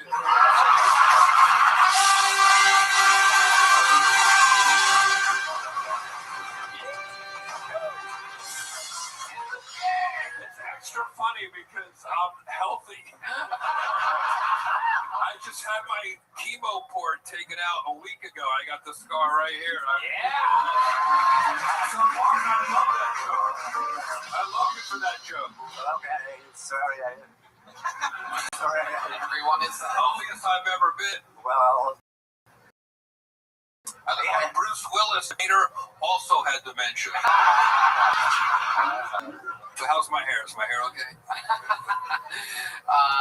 Martin Phillips, what a way to start the show. You are unbelievable. The automatic party starter, Martin Phillips, has done it again, ladies and gentlemen. He is the man. Hell yeah. And now to the bucket we go. You guys know how this goes. It could be an insane person trying it for the first time. It could be the future of comedy that's been signing up for 2 years in a row, waiting to get pulled in, and it hasn't happened. It could be anything in between. We're going to find out all together. Your first bucket full of the night goes by the name of Aaron Spalter, everybody. Put your hands together for Aaron.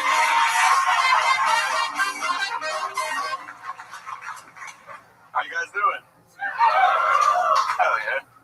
So, I have never lived in a city before. I've always been like a small town kind of guy. Just real simple, easy going, like normal shit. When I saw something living on the side of the road, it'd just be a little animal, some cute, fuzzy. And out here, I just got all these homeless people.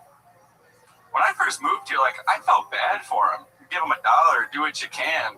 But I saw this one guy that just ruined it all for everybody. He was holding his sign that said, "Cancer can't work."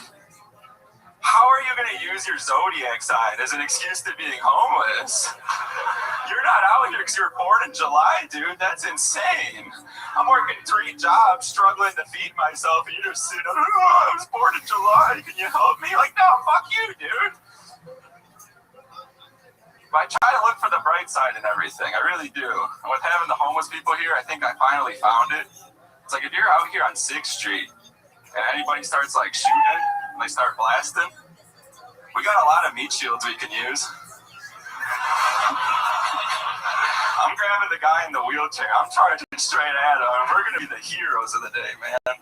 But I'm just fucking with you. All right, there it is. The complete allotted time of Aaron Spalter. Welcome to the show, Aaron. How are you? I'm doing good. How are you? Is this your first time on the show? No, 3rd. Oh, okay. All right. Well, your look's always changing. Today you look like a full-grown Chucky doll, so it's very exciting. I'll take it. How long have you been doing stand-up? May will be 3 years. Okay, all of it here in Austin, Texas? I did 9 months in Michigan to start. I moved here. Okay, awesome. And when exactly did you get the overalls? Christmas. Christmas? You got them for yourself? No, my mom, man. Your mom got those for you? Yeah. That's adorable. I didn't realize they made overalls for 6'4" crackheads or whatever you are. Dude, it's easier to get overalls that fit me than goddamn jeans, man. And they're cheaper. Overalls are cheaper than jeans? Yeah. Isn't that an incredible fun fact? All that extra fabric.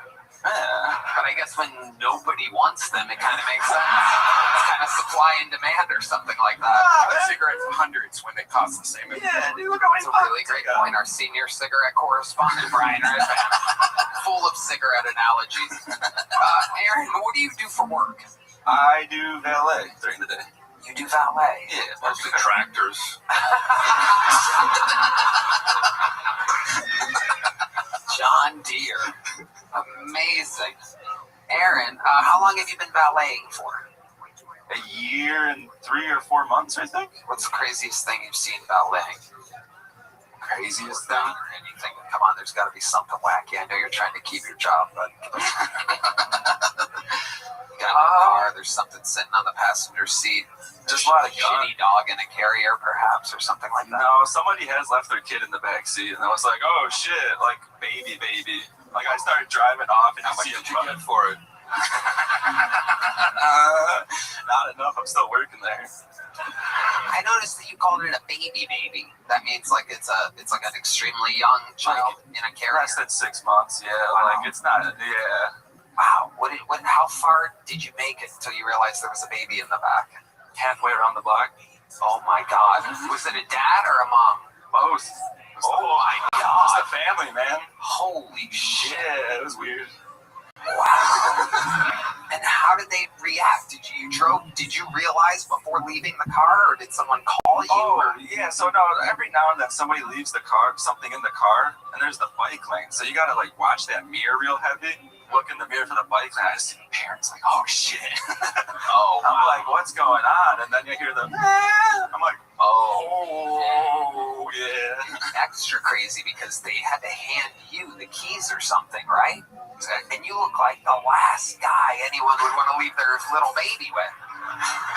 Luckily, you guys were dressed the same, so it was perfect. Absolutely incredible. Probably wear the same brand diapers too. Aaron, what do you do for fun? What do I do for fun? Mainly like hunting, golfing, working on cars, going fast. What do you hunt for? I've done deer pretty much my whole life. So I was born and raised in Michigan. That's pretty much all that's there. Deer, ducks, squirrels, simple shit. Do you play music or anything? Why do you look like that? I don't have an answer for that. It's just free will. Yeah. Don't like going to get haircuts. Haven't had it in like 6 years. I just go for as easy as possible. Like I hate putting. Tell us what else you do in life in which you're going for easy as possible. One ply toilet paper? What are you gonna ask? Joke writing. Oh, fuck. That's for sure. It was so quiet during your set, I could hear the guy painting.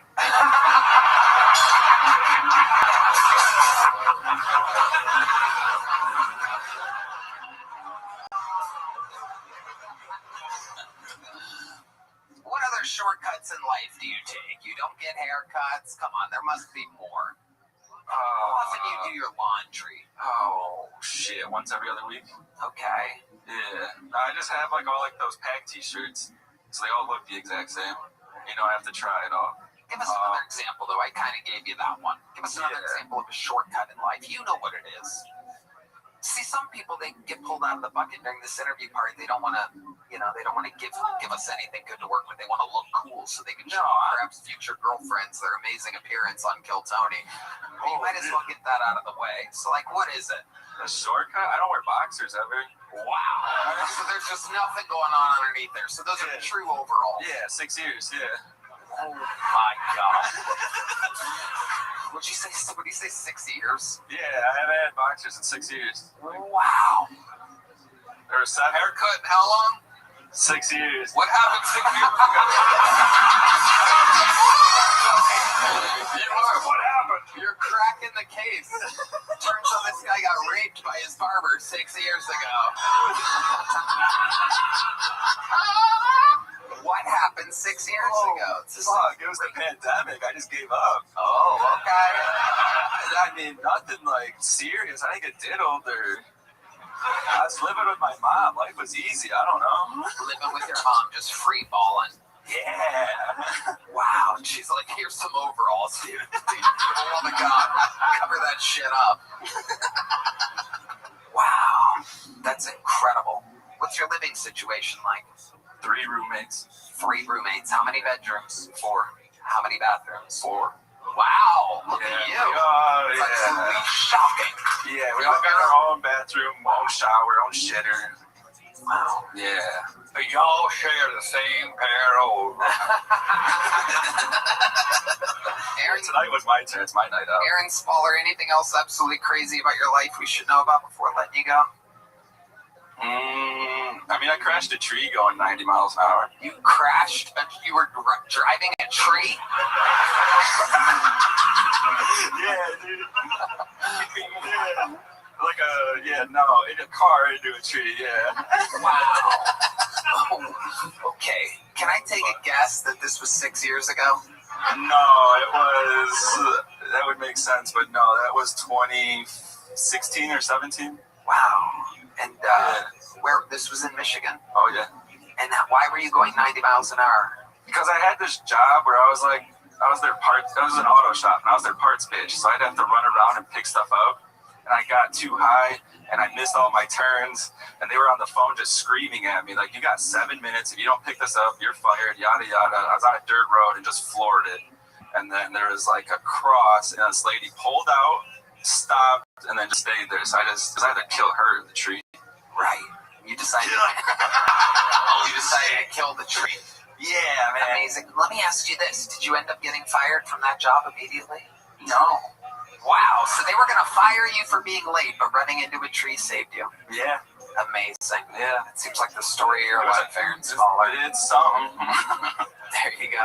Well, here's a little joke book, buddy. Little one. I almost made it into multiple pockets there. There he goes, Aaron Smaller. This is the bucket portion of the show. Very clearly. And here we go. We're going to keep it moving here. He's like a nice guy. Oh, shit. There she is. The lovely Heidi, everybody, has made it into the show. The one and only. Watch her show, Love on the Line. See it all. L'chaim, to your health. To Jeff Ross, ladies and gentlemen. Remember, watch Take a Banana for the Ride, out now on Netflix. Thank you, sir.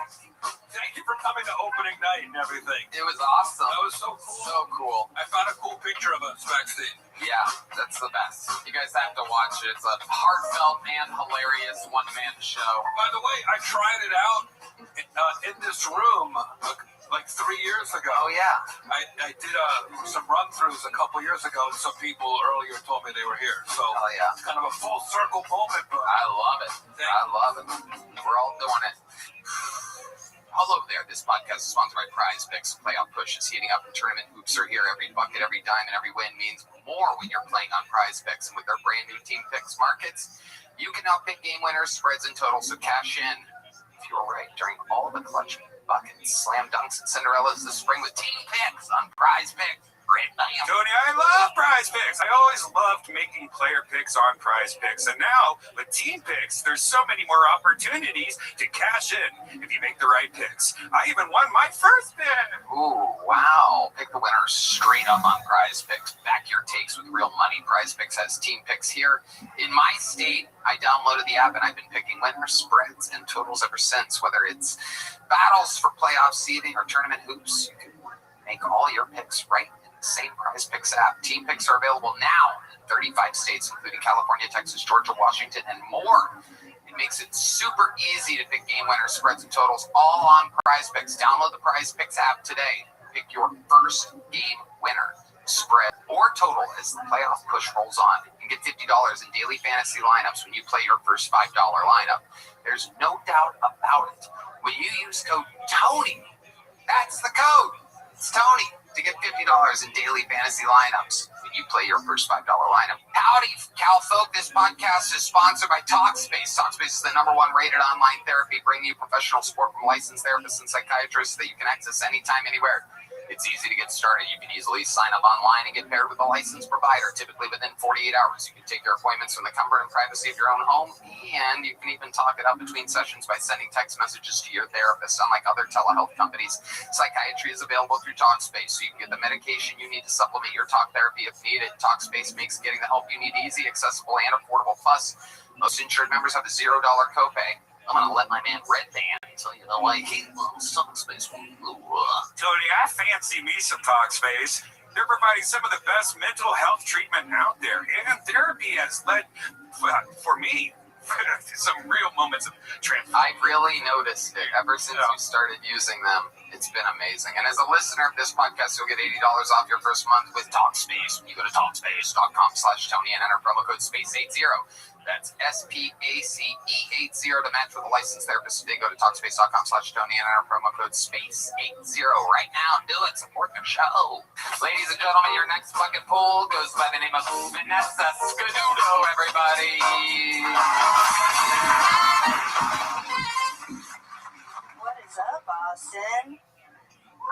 are broad. You know, it's kind of obvious a little bit, right?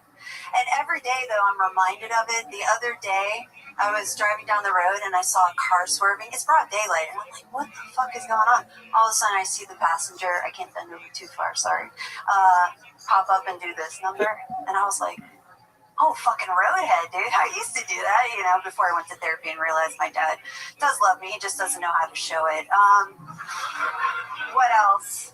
Ladies, titty fucking. Are you in your 30s still doing that? It's like we're playing an accordion, right? A shake weight, right? We're opening a pickle jar. Maybe I'll use my mouth if you're lucky. What else? Getting cummed in the face. That's not a facial, guys. It's not. I know in your time probably. But what else? Why does it always smell like bleach?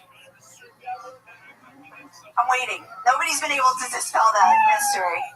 But the one thing I know that never changes as I get older is the shame I feel after coming in the shower by myself. My name's Vanessa Scaduto. Thank you guys. Appreciate it. Vanessa Scaduto. Welcome, Vanessa. What's up? How long have you been doing stand-up, Vanessa? I honestly didn't think I'd be doing it this long, so like 7+ years. I don't have an anniversary. But yeah, I know, right? That's the story of my life, dude. Where have you been doing stand-up at? What hospice have you been doing? Jacksonville, Florida, believe it or not. Wow, okay. That's right. Give it up for Florida comics. Fuck you guys, dude. We are fucking... We're the shit, dude. I don't know what you guys are talking Winning about. over the crowd with a classic "fuck you guys." Yeah, I know. Really turning around the momentum. Sorry about that. After that, that's sad. Forgive So me. you've been doing it 7+ years. Do you get on stage a lot? I haven't in the last 4 weeks, actually. I just moved to Austin. So Oh, congrats. What made you move to Austin, Texas? actually, I came here for my spiritual group. I didn't come here for comedy, believe it You're or in not. the cult. Let's Yeah. talk about it. Amazing. I Tell knew us you were about the spiritual group. Yes, you were right. I knew you were going to, just like your parents and your siblings have told you. But Well, yeah.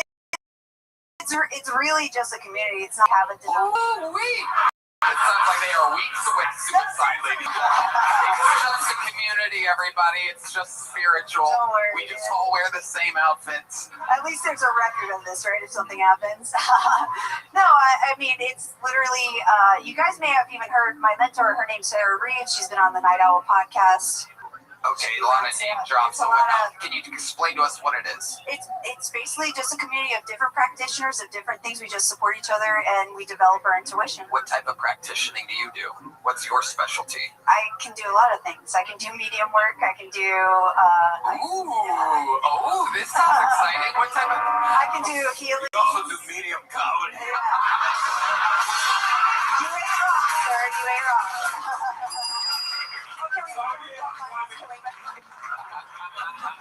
David Tell. I love it. The great bumping mics. Yes. Awesome. What are you, the tennis coach for the... You know what? I honestly didn't know I was going to be here tonight. That happens. That's the risk we take And signing I up for a was show. told to just sign up. There you go. So, Who here I told am. you you're a master at the spiritual No. world? My buddy. You should have known you were getting pulled being a medium and all. Yeah, well, You I didn't did feel it in your actually. I told them instinct? I was going to get called. There I you did. go. Amazing. Yeah. Amazing how you psychics always guess I it know. We always afterwards. know, right? Don't we always know? Amazing. I didn't know.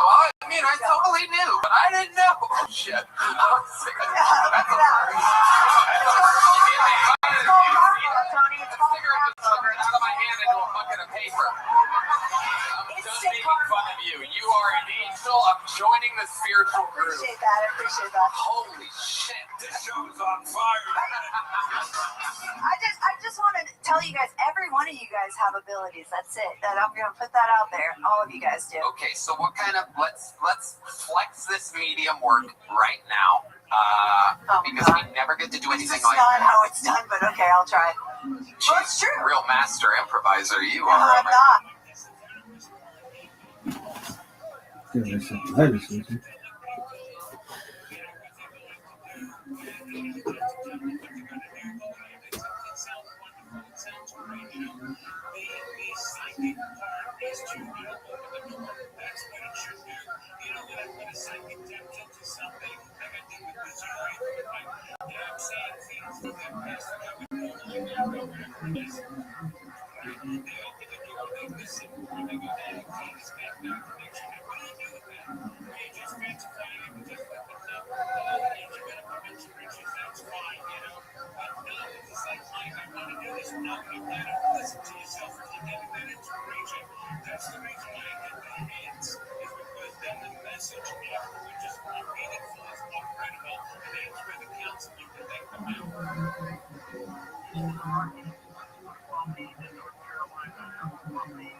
Actually, I can't stand improv, so that's my problem. Okay. I know, I'm sorry, Wow. but it's... You're crushing it right Great. Great. Appreciate you. Everything is okay. So why don't you do some medium work for us? What can you tell us about anything in this room? Do you feel any energies? Kino, give me a spotlight. John Dees, give me a little medium music. Medium music, John. Here we go.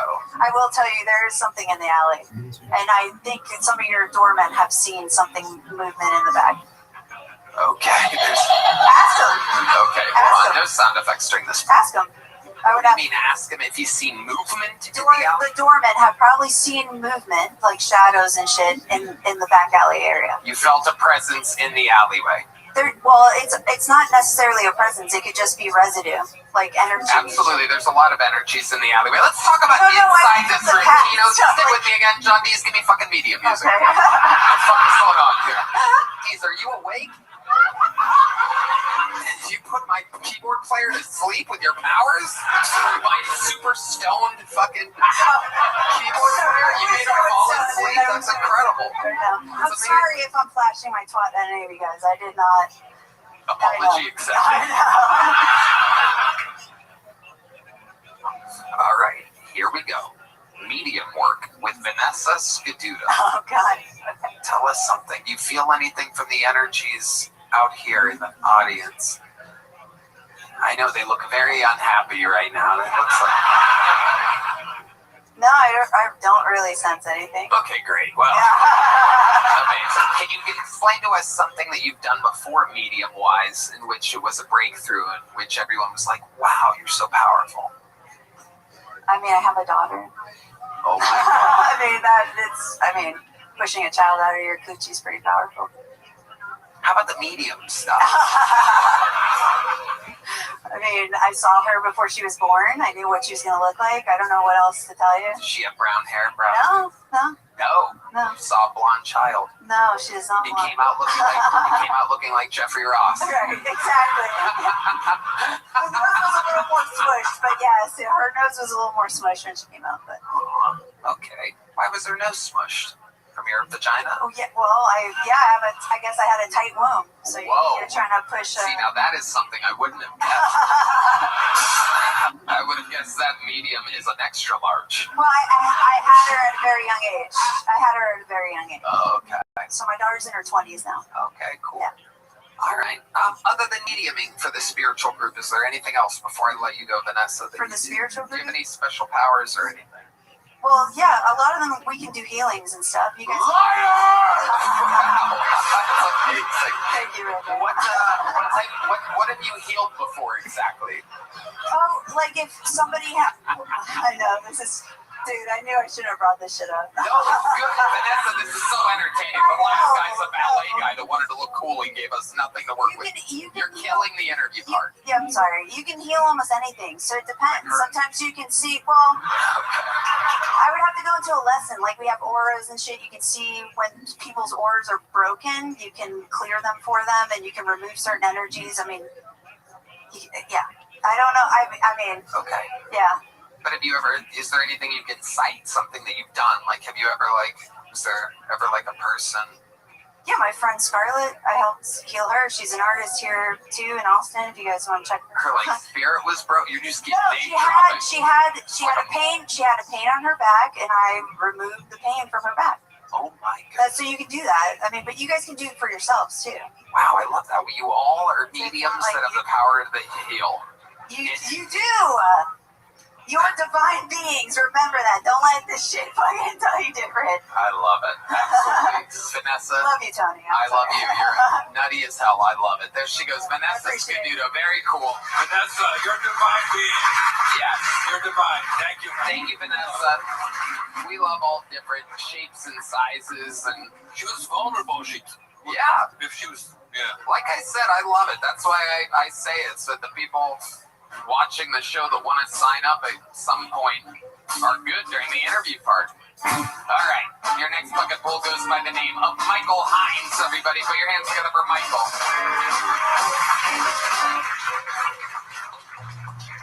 I got cheated on by a Native American girl.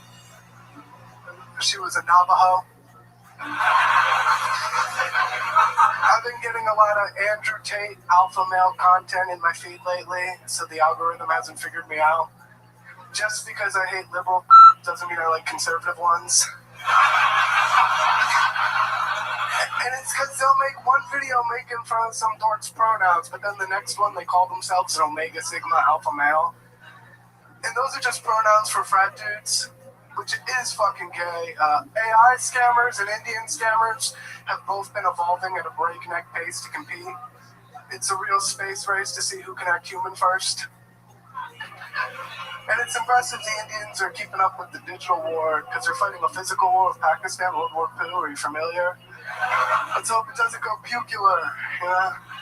Every trans woman I've ever met has been mentally ill, so maybe they are women.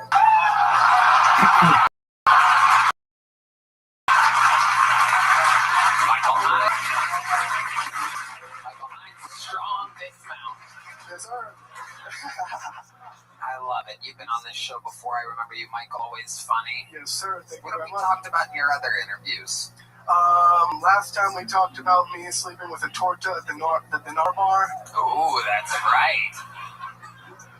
Yeah, torta. You don't know about this. The sandwich. One way it is. It's also a very thick Latina girl. Torta. Very thick. Got it. Heck yeah. Has that happened again since the last time? No, things have been bad. I need to find a new apartment. They won't let me sign my lease again. Oh, tell us about that. Well, my downstairs neighbor called the cops on me over 200 times in the last year for smoking weed. Wow. The cops came 200 times, right? To the leasing office. Apparently weed's legal for now, so... Very But interesting. they won't let me stay. Wow. Do you ever run into this neighbor? Do you ever see them physically? Oh yeah, all the time. Yeah. What are they mean to you? She used to yell at me a lot, but now I think the apartment told us we're not allowed to talk to each other. Oh, great. Awesome. You love it. Oh yeah, it's nice and quiet now. You smoke indoors. You don't have a patio or anything like Oh, that. no, I blow it outside. You smoke indoors and you blow it outside. Yeah, they're not letting me sign my lease anyway, so might as well, yeah. You like blow it out of a window. Mostly. So when is your lease up? 69 days from today, I'm counting. Wow. Okay. And what are you gonna do? Have you been looking? I've been looking, but I don't know what I'm gonna do. I'm like $18,000 in credit card debt, so maybe I'll come back to New Jersey for a little while. Wow. And how would you save up money in New Jersey exactly? What would be the plan be there? I live near a vacation spot, so in the summertime I'd work there for a little bit, grind it out, and then What probably do get you a do work for work job. in New Jersey? Well, nothing. I live in Texas. So the spot in New Jersey where is next to a vacation spot, that's here? What do Or you in New Jersey? It's in New Jersey. So what, you just said you would go there, work, I and would grind work it at out? a bar or something. Oh, you have no idea. Yeah, That no seems- idea. No Trying to idea. make me look like an asshole. I was dialed in the I have no idea what I'm gonna do. You have no idea. How did you get exactly $18,000 in debt? You're a guy that knows that you have 69 days left on your lease. I'm guessing you're spot on. 18,000 and some change. Yeah, I had a DUI. Oh, wow. Tell us about that.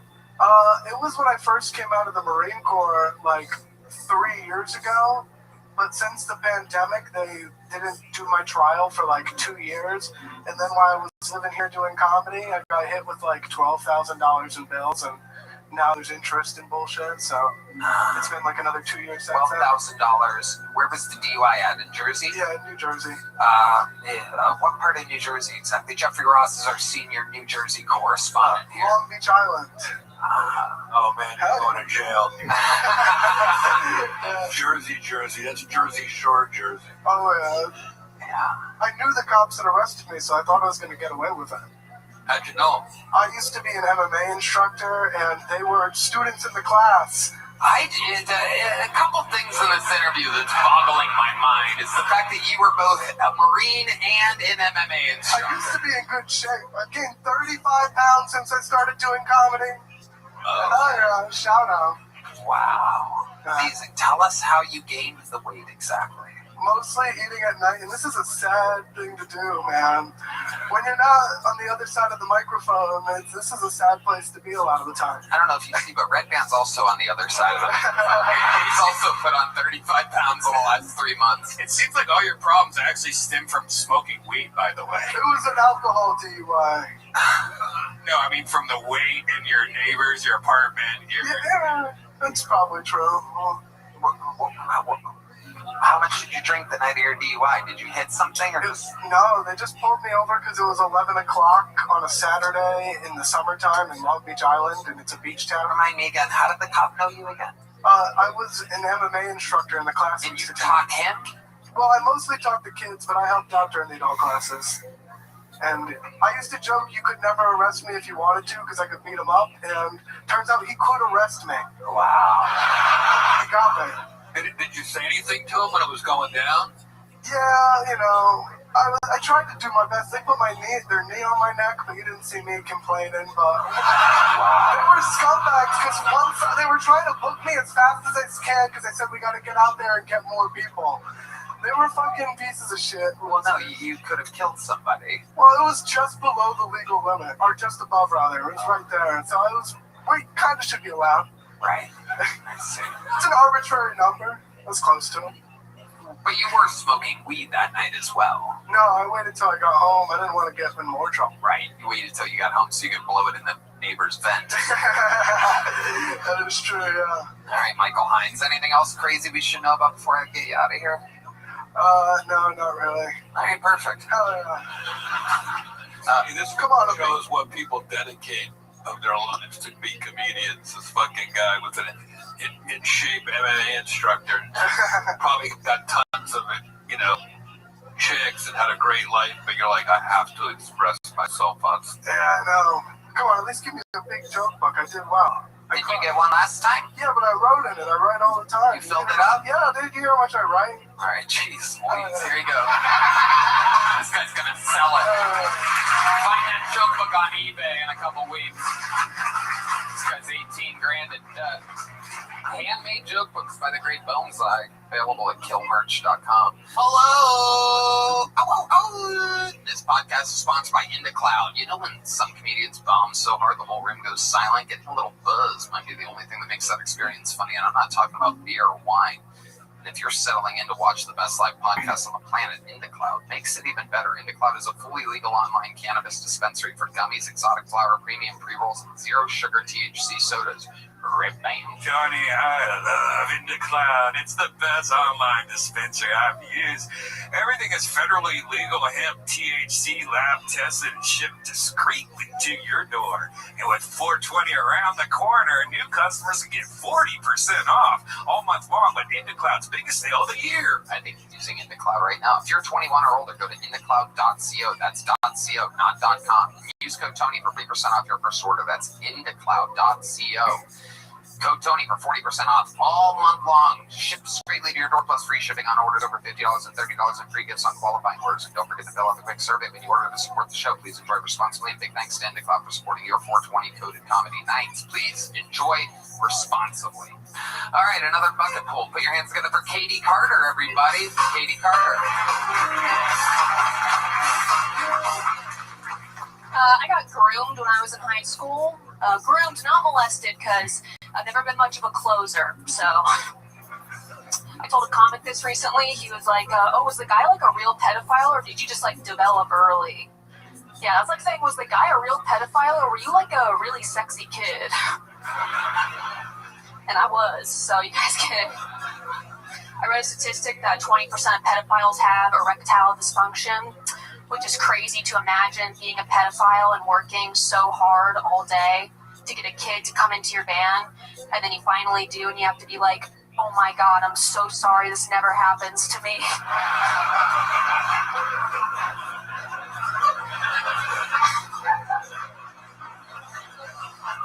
Please don't tell your parents about this part specifically. This shit is humiliating.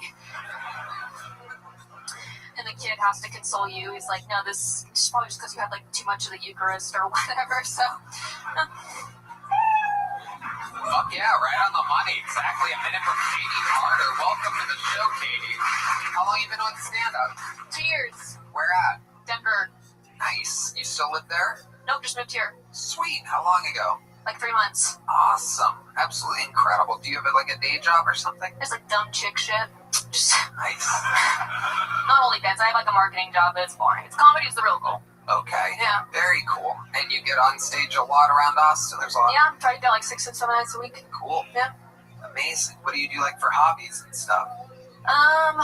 You know, more dumb chick shit, I guess. I just, yeah, like running and fucking jerking off, all that stuff, yeah. I love that. Incredible.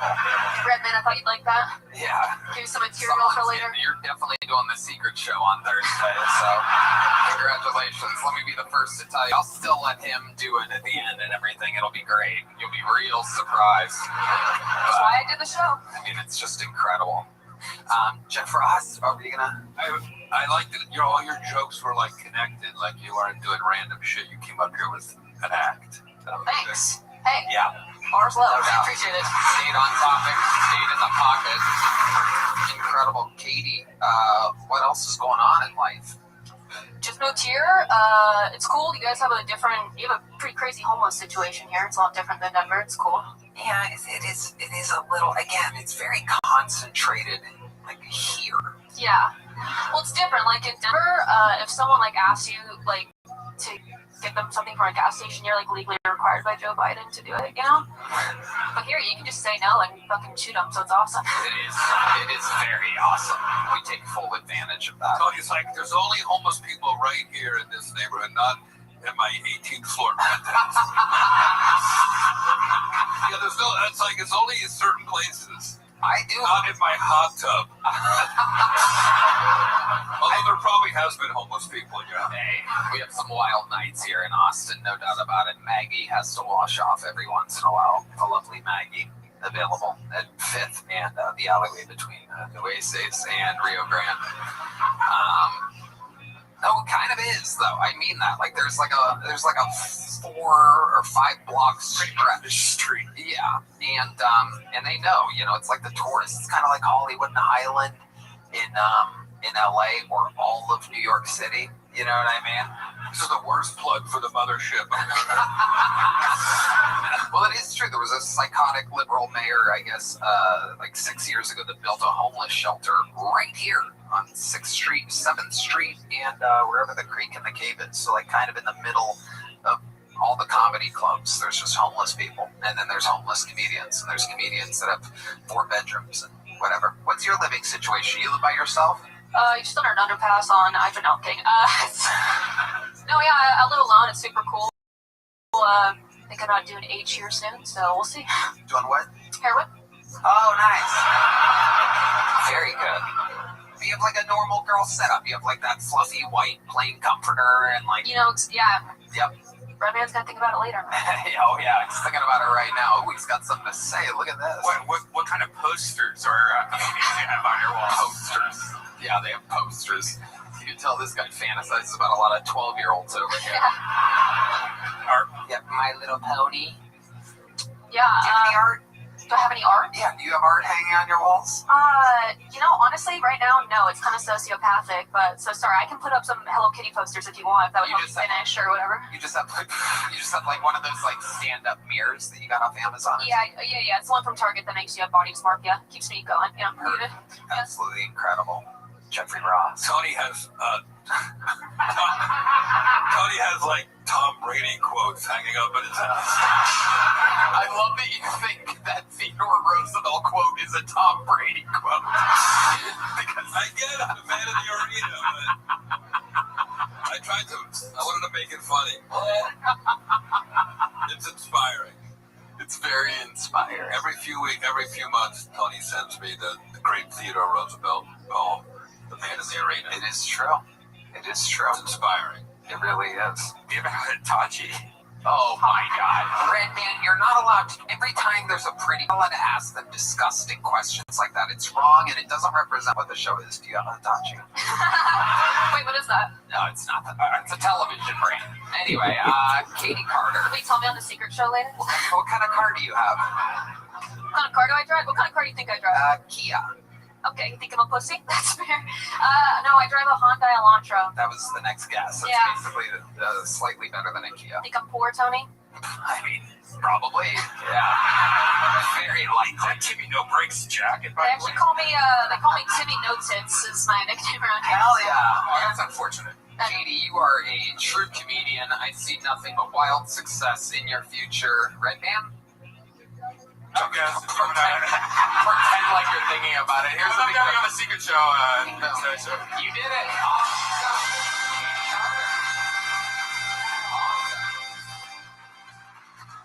You're a dirty boy, Brian Redman. You're a naughty, dirty boy. We have another golden ticket winner, ladies and gentlemen. It is that time to bring him out. He is incredible. You're going to love him. He's blind. Put your hands up for Chris Celio, everybody. Here we go.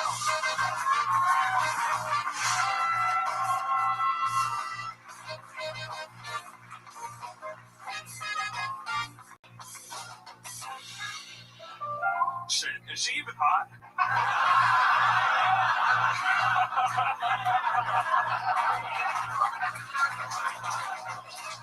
I fucking can't wait for robot eyes, god damn it. I miss tits so much. Elon Musk keeps telling me he's gonna put a computer chip in my brain that'll let me see again. It's fucking crazy. He calls it Neuralink. But he says the first version of it is going to look like old school Atari video game graphics. That's not an upgrade. I finally get to see tits in their squares. I get to go to a strip club and it looks like Super Mario World in there, man. I don't want Pong pussy, you know? I'll wait for Tomb Raider titties at least.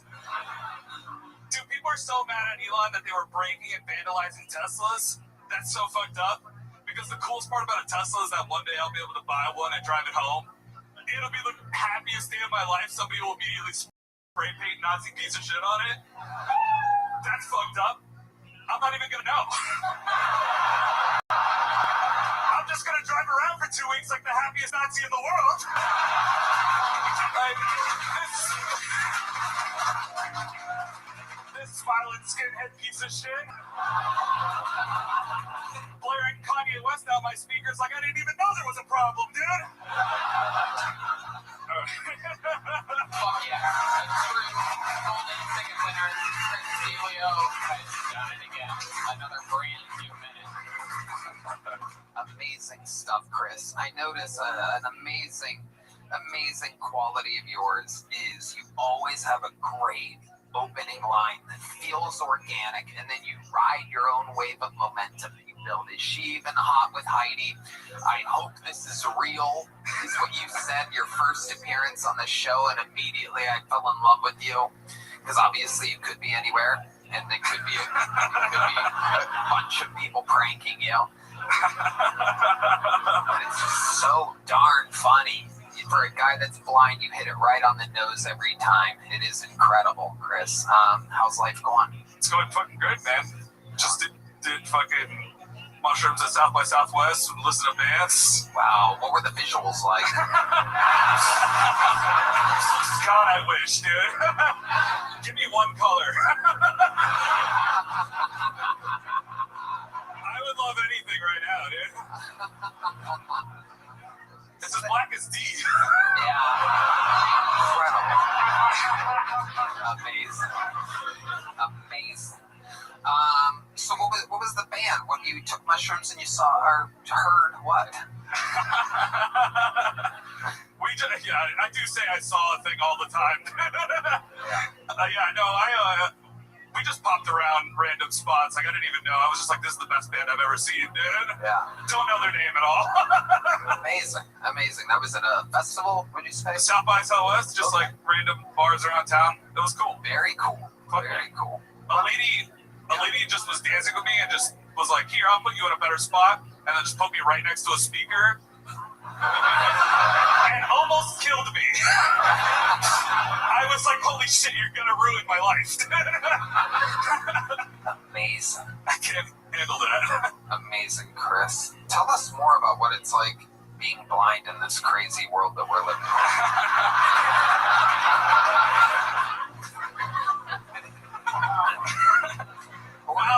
Or anything at all. I mean, it doesn't have to be about being blind. But... No. It's good. It's like it's a lot of fun. I was dancing with this girl at this last festival that I didn't even know was there. And then she started trying to take off my sunglasses. Oh shit. And I was like, no. Right. You don't want to see those on the drugs you're on.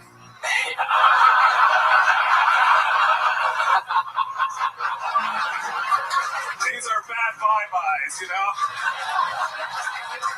Amazing. Chris, how do you know when you're done wiping? God damn it, dude. God damn it, man. Our senior wiping correspondent, Brian Redban, asking the tough questions here today. Give me a bidet sponsorship, all right?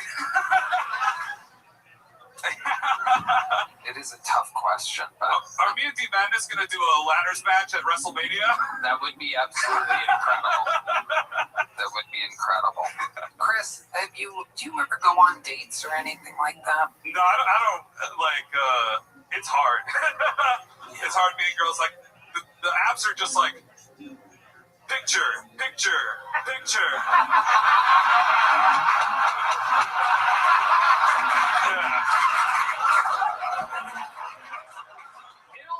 Their bios, girls' bios suck. It's like Puerto Rican flag, Mexican flag. It's like they're listing their dog breed.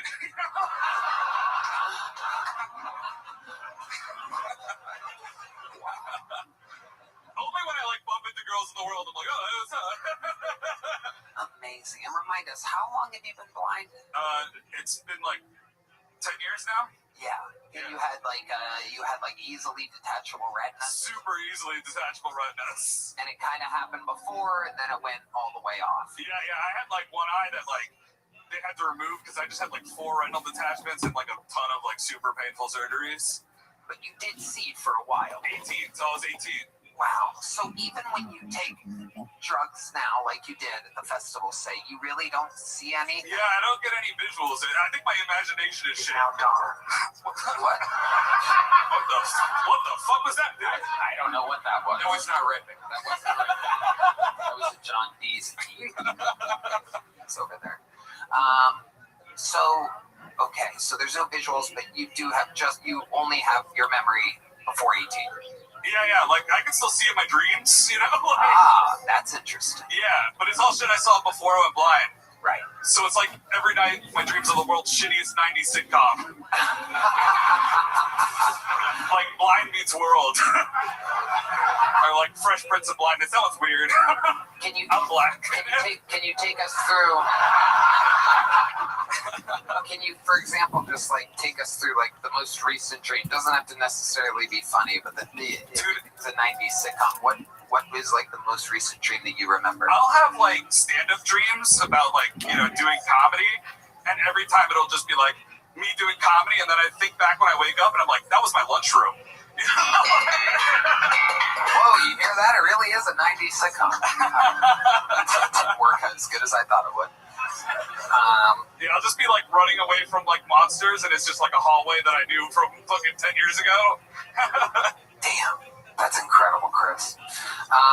All right, well, anything else crazy we should know about before we let you go, Chris? No, thank you guys so much. You guys rule, dude. Thank you so much. Hold on, Chris Celio, you are the fucking man. Yeah, hold on. Yeah, fucking Jeff Ross is here. Hold on, dude. I didn't even get to talk to Jeff Ross. Yeah, let's talk with Jeff Ross. What's he hiding from me? Why is he hiding from me? Come in here. Jeff Ross, you look like the one guy who can't roast me. I love this. No, dude, you sound like a Sesame Street Semite. I think I get it. Chris, what's your last name? Cilio. I'm going to remember you. How long have you been doing stand-up? Like 10 years. So about the time this happened to you, you decided I need to channel it into something artistic. Yeah. I was like figuring out what I want to do. Like I was like first semester of college, and when I went blind, so obviously I dropped out of that.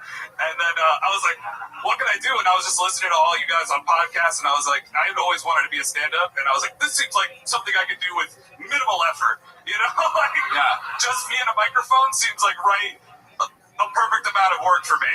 You know? Yeah. But your minute was like killer. That wasn't the first time you did that minute. It was the first time you did it here. You've been working. Yeah, I work. I can feel that, and I think you're a really good joke writer. Thank you so much. And I know. And I was wondering what color your shirt is. God damn it, dude! A test I will always fail. You're awesome. Give it up for Chris. Chris Celio, ladies and gentlemen. Golden ticket winner has done it again. Absolutely incredible. You guys having fun out there? If anybody wants to try Paintbrush's autograph, he's going to the restroom right now. The lucky hallway has a chance. All right, your next fucking hole goes by the name of Michael Scott, everybody. We're going to keep it moving with the stylings of Michael Scott. Here he is.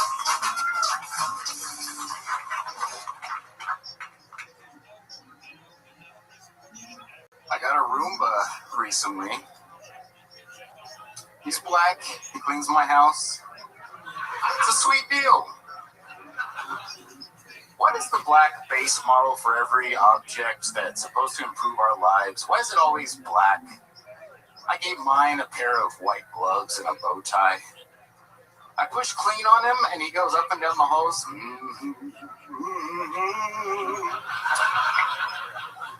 Must have keep my batteries charged. The other day, I hit clean on Toby. Oh, his name is Toby. I couldn't name him Kunta. My mom comes over. I'm like, watch your feet. Kunta's trying to get by.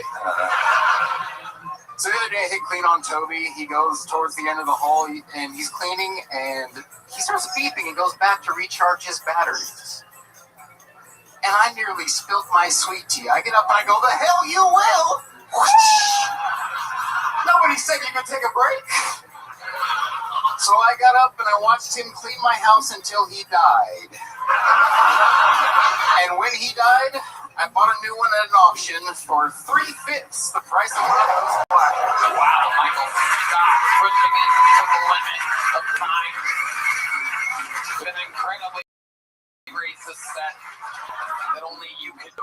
What do you mean? Amazing. You can get away with it. Incredible. Remind us all, Michael, how long have you been on stand-up?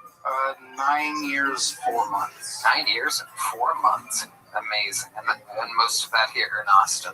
No, Bakersfield, California, a little bit in Fresno. I moved here December 30th of 23.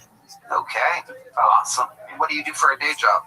I got fired from one, but I still have a valet job. You're working valet too. This is the official show of valet drivers. I've gotten a lot of comics hired by quite a few. Okay.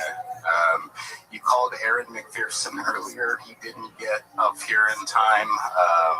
I got him a job there. But I noticed you called a different Aaron right after, and I thought that was funny. You called a white Aaron. Yeah, I pulled names out of them. Yeah, no, it was like, I know it wasn't you. And I don't know what happened to them. I didn't actually call them. I hand out the piece of paper, and if they're not like where they're supposed to be or whatever, then I have to pull another name. I know.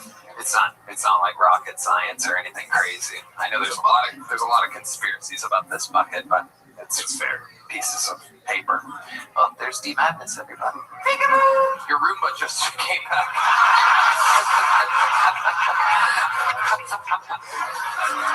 So Michael Scott, tell us more about your life. What else is going on? Your Roomba plays a hell of a bass. I gotta tell you, it's absolutely incredible.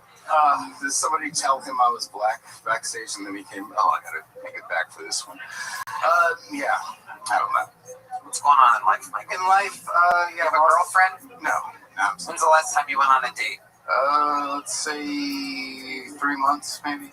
What happened there? Likes Not negative great. one. Just, I mean, it was all right. You met her online or something like that on a No, dating just had a show, just met her, hung out, got messed up. You had drinks? Yeah. And then what? You went back to your place? Yeah. And then what happened? Fucked her. Oh wow! What a romantic man! Straight to insertion. Yes. I was already unbuckling as we were driving out. Amazing. And then you never talked to her again after that? No. Why is that exactly? I don't know. It just wasn't. It's a white girl. Okay. What gave it away? And it could have been anything. I don't know. I wouldn't be surprised about anything. I think you would fuck whoever would want to fuck you. Am I correct? I think he's right. Yeah. Amazing stuff. And you met her at just a regular open mic. Shakes me. And she came up to you afterwards and was like, "What's up?" Yeah. Okay. Yeah. I've been kind of. I don't know. I've been doing comedy, and then people come up to me and talk to me afterwards. Just lately, I usually talk to nobody. I just do my thing and leave. Now I'm trying to hang out and make friends. And you got drunk with this girl at Shakespeare's. I was drunk before, but okay. At Shakespeare's and other places I walked around. Okay. Very cool. All right, Michael. What kind of car do you drive? 2019 Chevy Equinox. Nice. What's the weirdest thing you have in your refrigerator? A salmon. Girl, he fucked 3 months.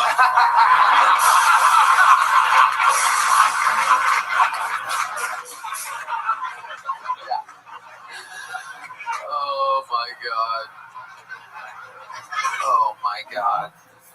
Wow. Yes, she's thawing out right now.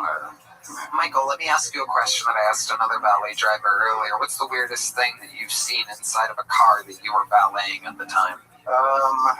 Guns, condoms. Not in the same car, that's for sure. Nobody with guns is. What is that? That'd be absolutely contradictory to life itself. One person parked their car overnight, and they had a German Shepherd that they left in the car, in a crate, in the bed, strapped down, He'd come out maybe every 4 hours and check on it, but it stayed. Yeah, and it was the winter too. I was very upset about that. Was it like a Tesla that had dog mode on or anything like that? No, it was like a Dodge Ram truck. It was a German Shepherd. Perhaps it was a Jew trying to get revenge for the Holocaust. Because it was a German Shepherd being kept in a crate inside of a car in a torturous situation. Perhaps it was revenge for the Holocaust. Still not getting the laugh I think it deserves. You can't really plan to do a joke like that. It has to just be served up in the air. You only have one chance at it. I guess that was my chance, and it's yet still not really connecting the way that I was hoping because the Jews were held captive by the Germans in very tight quarters, very tough situation. You said it was during the winter time? Oh, yeah. Really doesn't get much more spot on than that. Thank you. There it is. There it is, everybody. Thank you. Thank you. We only get to laugh at good Holocaust jokes while Jeff's going pee, so that was the one chance. I'm kidding. Michael Scott, fun times. Tremendously raised the set. That's why you're leaving here with a big joke. Michael, we'd love to have you on the Secret Show, brother. Thank you, Randy.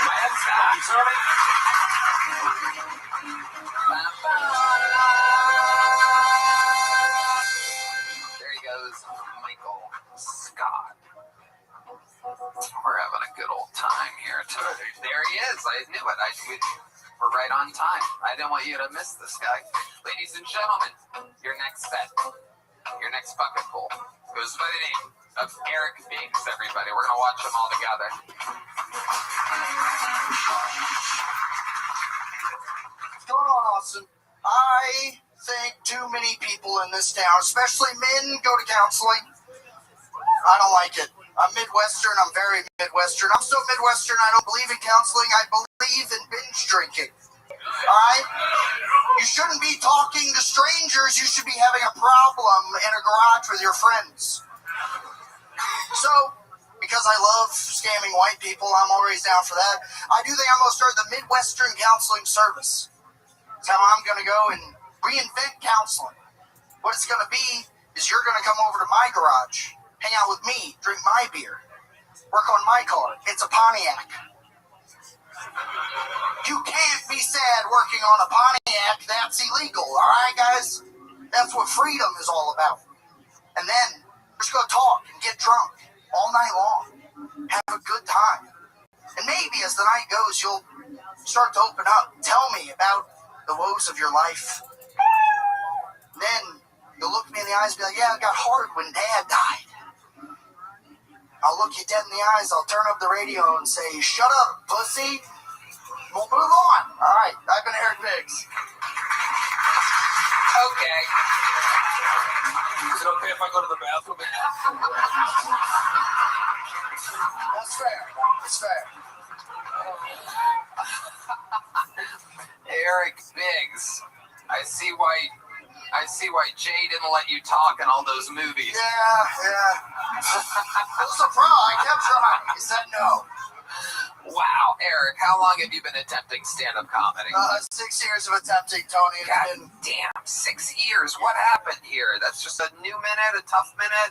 Yeah, I don't know. It's been kind of working. I've been trying it around, but it did not work. All right, it did not work. 6 years where at? Mostly Missouri. I started off in Columbia, Missouri. And then where else have you been? I've been here ever since then. Been down here about 3 years. 3 years. Okay, here's what I'm going to do. Because, Eric, I'm telling you, I see it in you, dude. Look at you. You're built like a snowman. I am. You have a beautiful round head. You have a round body. It's built like a snow globe. I think... Except for never have a carrot in my mouth, all right? I think they don't have it in that. That's their nose. That's their nose there. I love your super confidence with no talent at all. It's like amazing. That's what the Midwest is all about. I love it. Yeah. What do you do for a living, Eric? I'm an insurance salesman. It's the only thing that can be worse than sucking at comedy, you know? Yeah. You do this, you do that all day, and you go, you know what? I can eat shit on stage in front of people. That can't be anywhere. I just think that Pontiac thing, for some reason, did you write that in Missouri? No, I wrote that down here. Fuck. All right. I'm really sorry. He gave me an out. He said to take it. I still, and I might be wrong, but